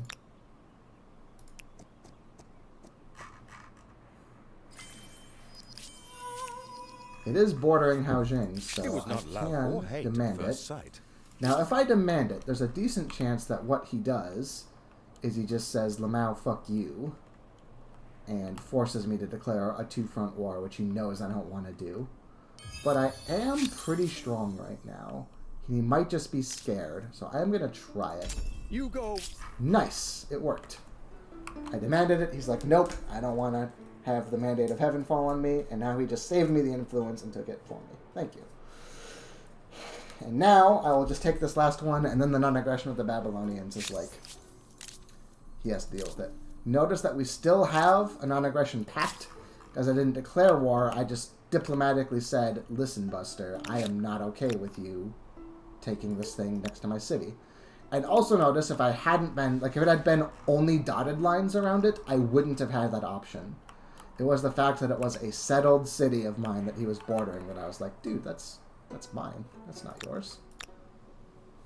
So now things are going quite well. The Babylonian thing, he did blink first, thanks to the power that I have.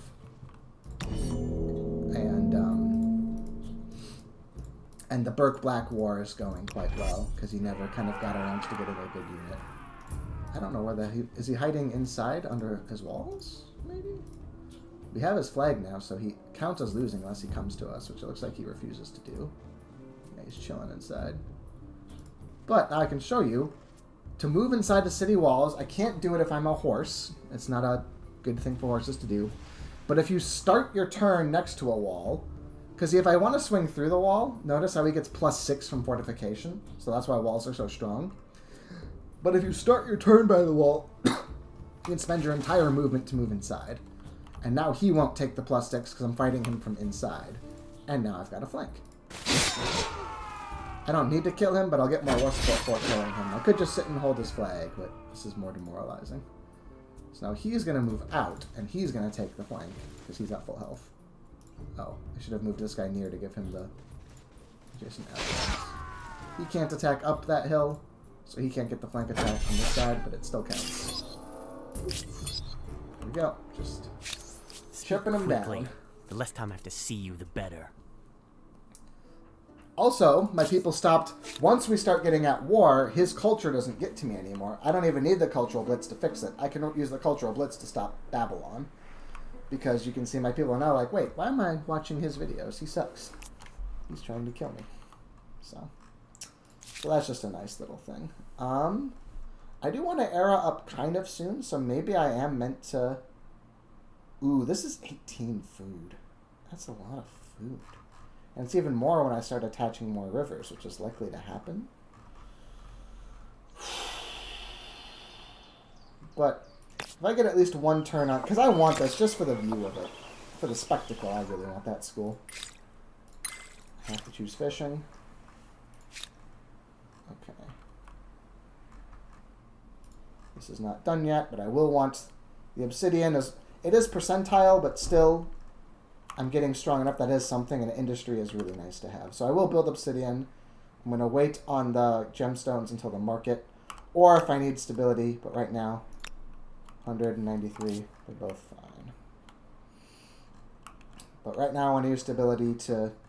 I mean, I'd like to fuck with this encampment, but it's really important for me to fight Burke Black, so we'll see about that. And then otherwise, I guess attaching some stuff. There's places... If there's a really good Confucian school angle, then I want to attach to, like, build that Confucian school. Otherwise, it's just where the yields are good, or if I want to lock them in. It's not as important now to make that border keeping out the Babylonians, because, like, there's just all the land is spoken for, except for this one, encampment. So you guys are going to go start hanging out. Come over here.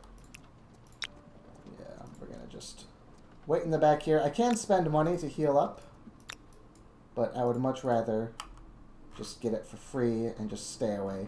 You can see Musenja's only got one population, so he's just ran out of gas. Voice is He like a can't make plague on units anymore. So I just need to heal up, and then I can go siege him. Solar calendar gives you progress. Lunar gives you tradition. I don't care about the tradition. I'm getting my religious strength from the waterfall. Thank you. Ooh, Pokeblitz is back online. So this is 330. That's 465. 330, but this is one that Beowulf holds. So I think I prefer that.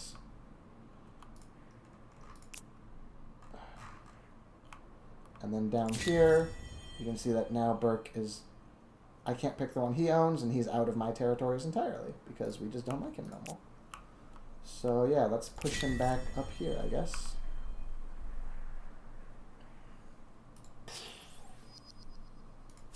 So it's going to enter Babylon in 5 turns, but hopefully these ones turning over to be Zhe will make a difference.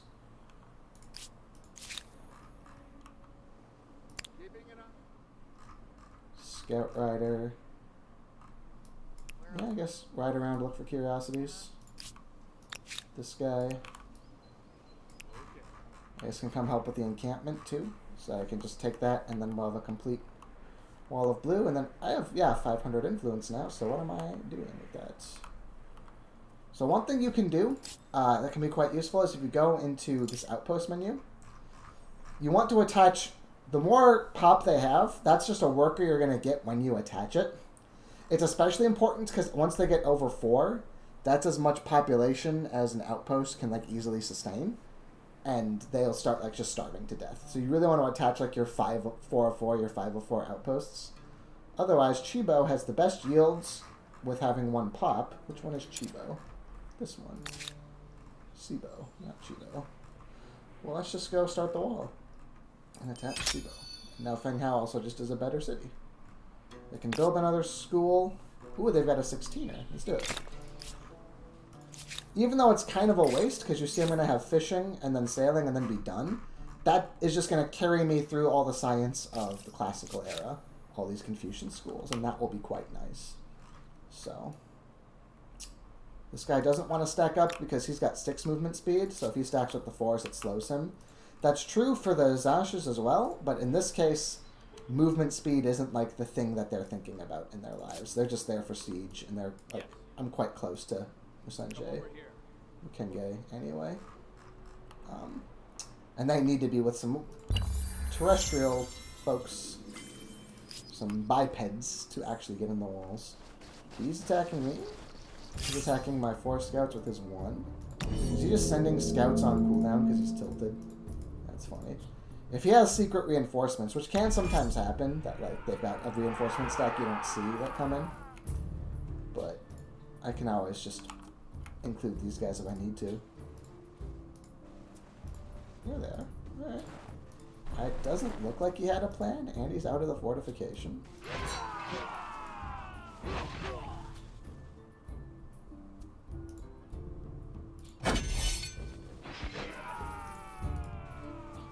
He is just desperate. He has realized his time is out. Like this to spread the damage more evenly so everyone heals it off. I hope I... If I cannot teach you wisdom, He's I will teach you condescending. regret.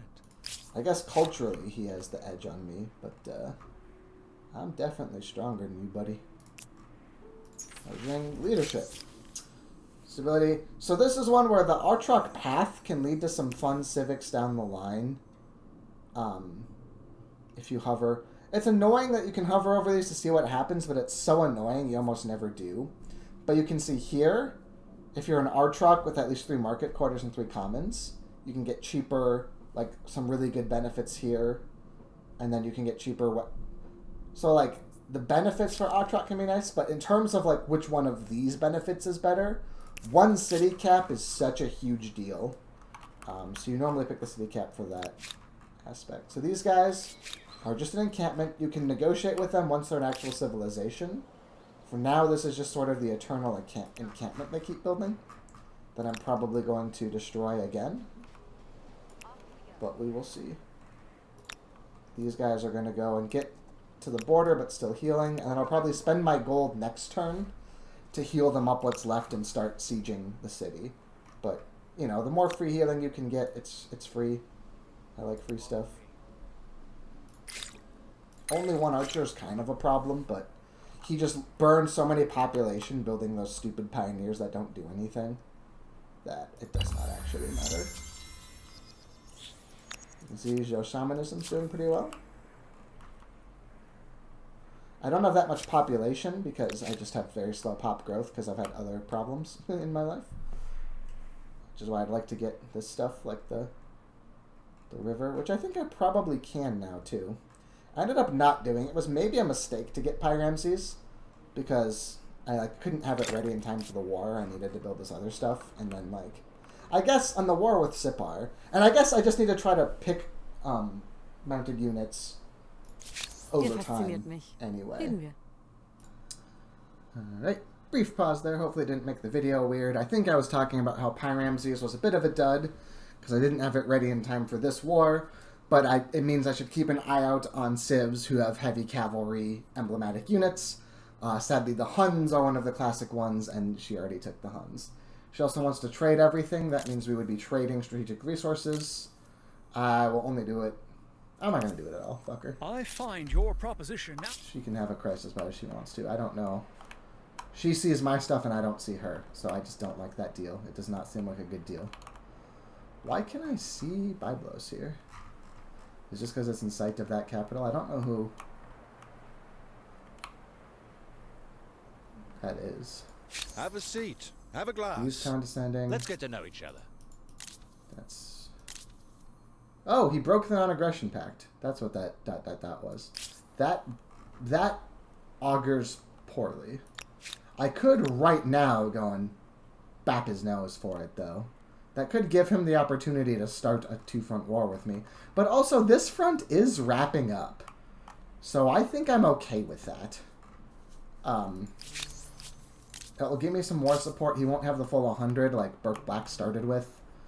And then if I have to do a war, like I can just try to go and rush out Pyramses and then still have it or something.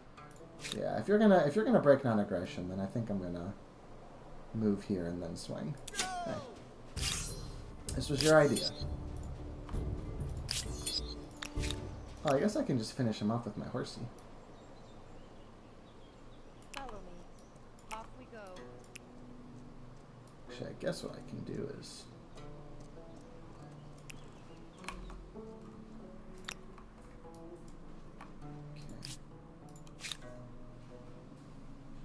I guess actually I'll take one more turn healing for free before I spend, because these guys have to kind of get in position and hoodles.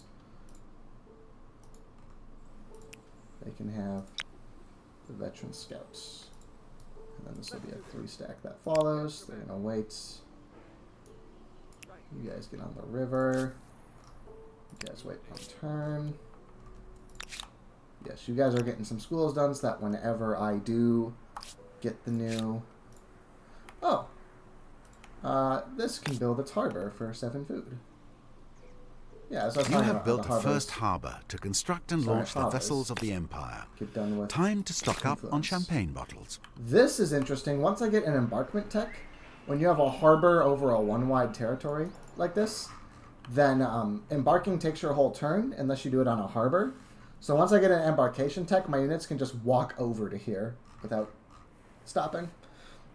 So I'll still need the embarkation tech, but it will make it like a little easier to defend this nook. So I will probably take the coffee beans there.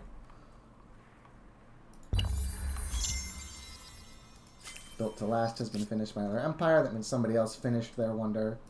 I don't get to know which one it is, but I know it's one of these options. And yes, everything did get claimed, so I guess that's an argument why I'm glad I have Pyramses here.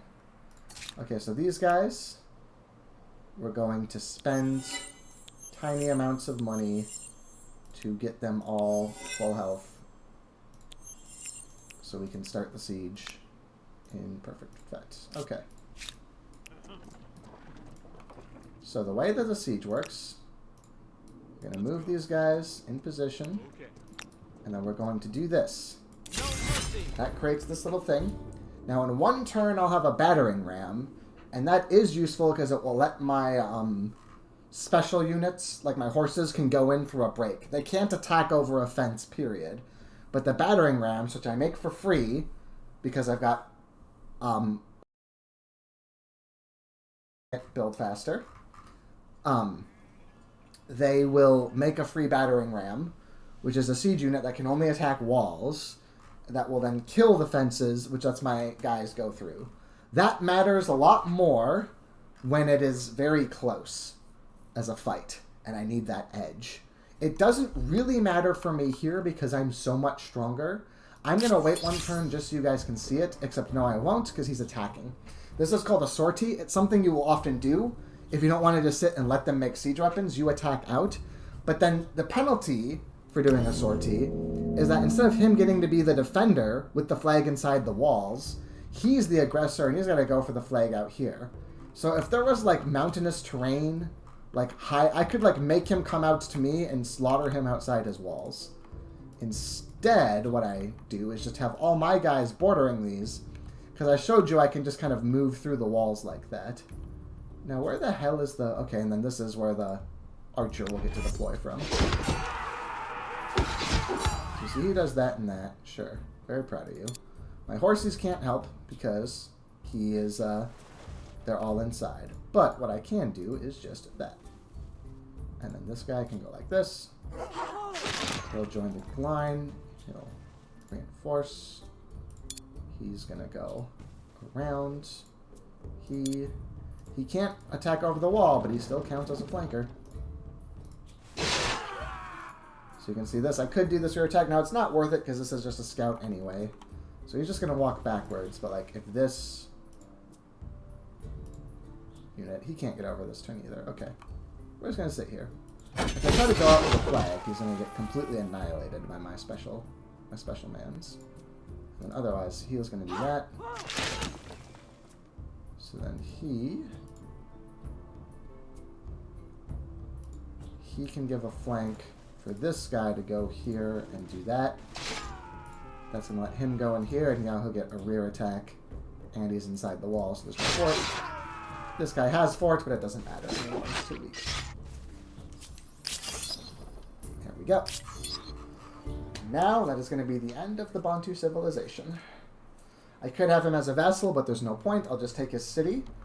That's only going to put me a little bit over cap, and in fact, what I can do is go here and say, +1 city cap. Most problems eventually yield to the onslaught of more brains. And now that I've won this, I really don't mind just going and bloodying Babylon's nose some more. You chose to break this treaty. You probably should have made a different choice, such as not breaking this treaty. But it's too late. You are a fool and a clown. Now you are dead. Now they don't have a Will we military end the star. day friends or foes? So you could get these demands. He's not bothering, because I'll just be like, nope. Perfect. So I'm kind of glad he did it, because I don't have to take the reputational hit for breaking non-aggression, and like he's too close to get to live either. He's coming next. That's for sure. That's for sure. Where is he? He's doing flood irrigation. There. Okay, this next one's just a 6. That's probably not necessary. Feng Hao is very far behind because it kind of built all that military stuff, and then I wanted to rush out those schools. So it's got a lot of basic infrastructure it's missing. You can see the flood irrigation's 26 food because it's got a lot of rivers. But I want the forge first because that's just 14 industry, and industry is good. These guys are on the garbage policy for infants. We're doing this policy, thank you. Okay, over here. Follow me. Okay, so I'm gonna need some firepower to fight these guys, but I have firepower. Once I finish this, I'll just walk my big units over. And then this one Bantu's gonna wander the world trying to found a new civilization for him. He does have this empty spot if Babylon doesn't stop him. But I'll probably just run him down with my horsey to stop that. Probably split him out of the army so he gets bonus to move speed, and then just have him chase the pioneer. You... He's not going to try to ransack, so I guess he's just going to kind of give me sight of what the independents are doing, and I can try to stop them from founding. Oh wait, no, didn't I learn that I can just do this and they won't fight me back, so... Just to stop it from upgrading. So there we go, see? I can now force surrender, and now I'm going to take a penalty. You can see... Voice is like a plague on my ears. He's 0 because he is no. Normally he would just be at this minus 17 for low stability, lack of capital. He declared, I occupy the war. But also when you've got no city left, you just go instantly to 0. And we would start taking war weariness if we let this go any further. But we're not going to. We're going to force a surrender. Make sure you don't click offer surrender. That's where you surrender to them. White peace is where you propose that just nothing happens. It abandons all the demands, but some of the war score is saved. But I won. I get to force surrender. I have 182 war score. It all gets turned into reparations, except for that which I get for checking. And because I've occupied, I can demand he gives me these. He could be my vassal, but there's no point. I'm just going to take the free city, take the money, and he's going to stop existing. You've made the right choice. So now I go down to 0 war support, but I have 3 cities. Now the sad thing about this city is that it's only 2 territories big, because cough cough, I sort of made a point of that. So this is not going to be the world's greatest city. And we are sad. What's the best Confucian school that it has? It has a tenor. Let's use one mountain.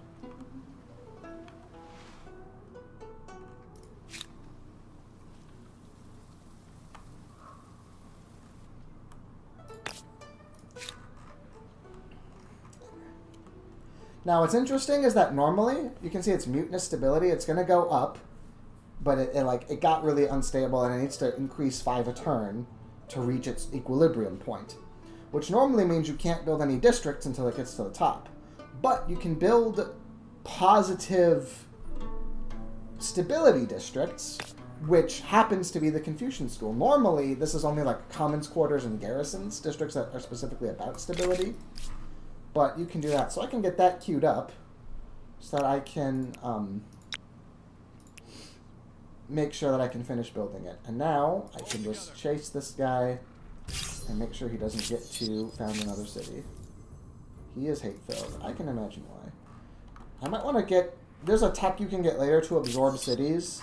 Or I could ransack this city. Because it does really stink. You normally want to divide your land pretty intelligently and evenly between your cities.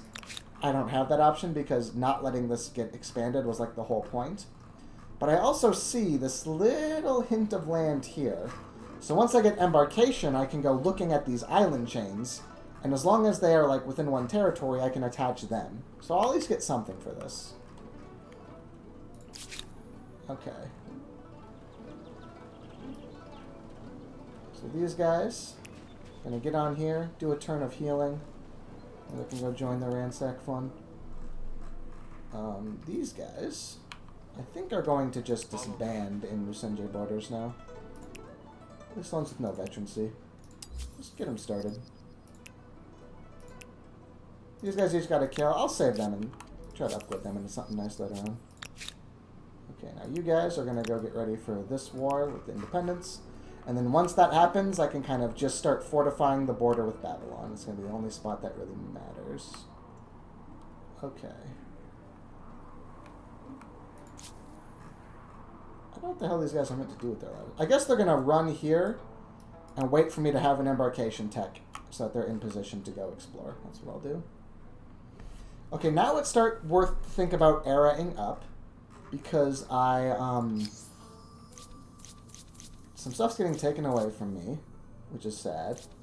And then also, like, I've kind of built my most high-value Confucian schools. My tech is stuck. I'm making 138 science that's just kind of wasted until I can get access to the next level.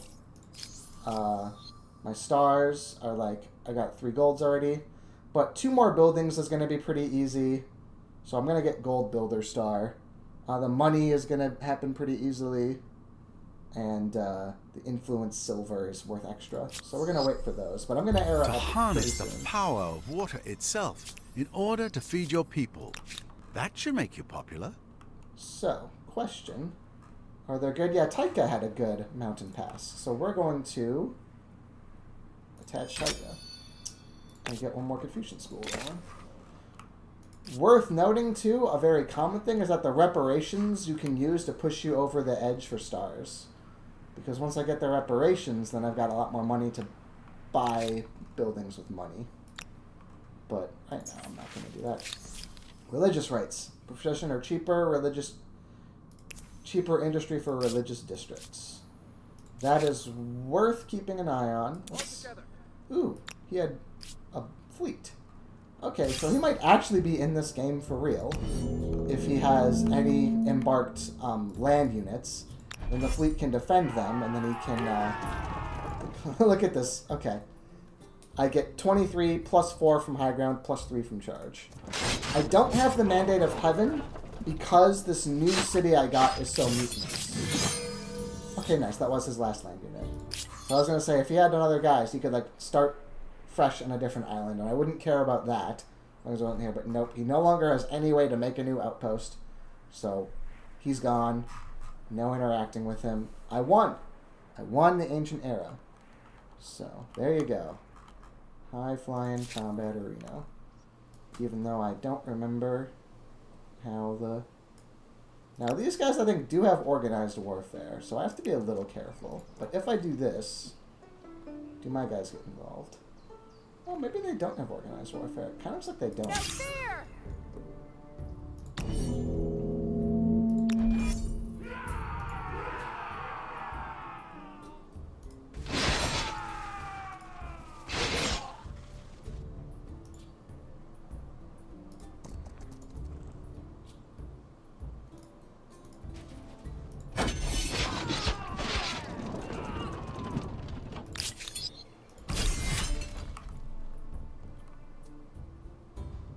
He's in range. Hello.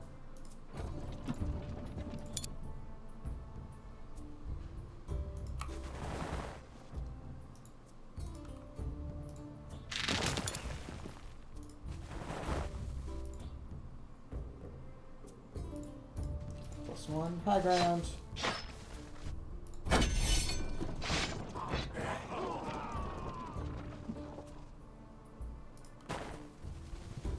Oof, another reinforcement group. All never deployed. I'm happy though. Stop them.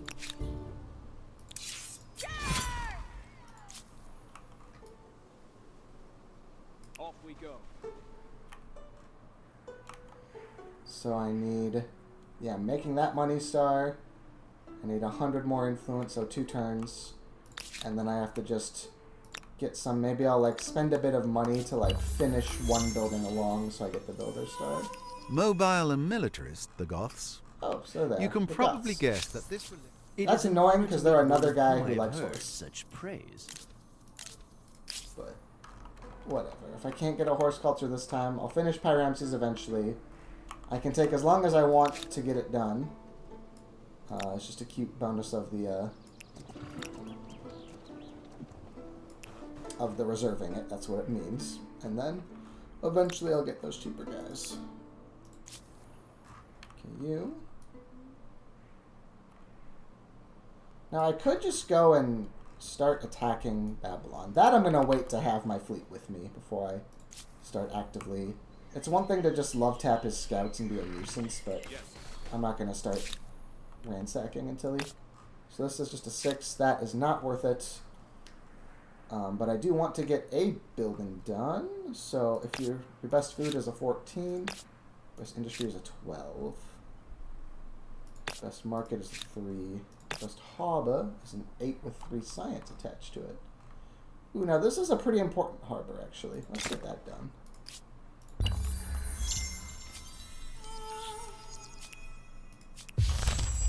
Oh, they did declare.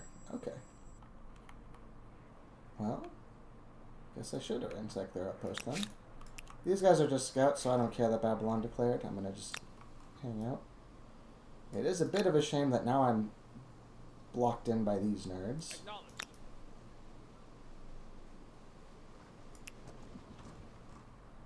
But Empty words. we're kin, so like he pays this. Gestures. I have had enough. He demands all this shit. He broke all these treaties. I do get the -3 for the influence. Another empire like built Stonehenge. just like last time, that's going to Druids turn from over across over the time. globe can make a pilgrimage. What do you say to this appealing? Yes. The Goths are opportunistic raiders, so non-aggression with them is like sure thing, buddy. I'm wasting so much science right now. Is it just gold builder now? Okay, this might have to be. I might just have to era up this turn, so I can start getting technologies relating to stronger units. Ah. So now he's gonna get some more support there because I was trying to see what's happening. Now, the nice thing is, all of that panicked preparation I did on Feng Hao, like, this is... It's got good walls and stuff. Yeah, 3 turns to get him influenced is not worth it, but Feng Hao's got sturdy walls. You can't just go take it for free. You can start taking this stuff for free, but... Alright, I'm going to make a save here. We're going to call it, Era Up. Oh, I already have one named Era Up. We're going to call it YouTube Classic War. So remind myself, Babylon just declared. They have a bit of tempo on me because I wanted to harden the border and didn't. But they didn't take advantage of it a 2-front with Burke. So now it's like... And they have to declare into me. The one sad thing is that proximity straight from attacker, when I switch off of athlete, it's going to be something else. But also... I can pick like a culture that's good for this war, knowing that it's happening. And then I'll have a lot of science saved up to try to... Actually, yeah, to burst my way into like standing army, probably. And then just... Also fortifications. Sorry, I should save this for the Classic Era video. So, next time you see me, we will look at Classic Era cultures. I'll talk about thinking about the war, thinking about Pyramses. Because this is when it gets really fun, is picking cultures after Ancient. You have a lot more information about the world, and the decision's a lot more informed. And we will go from there and attempt to win. So, bye-bye for now.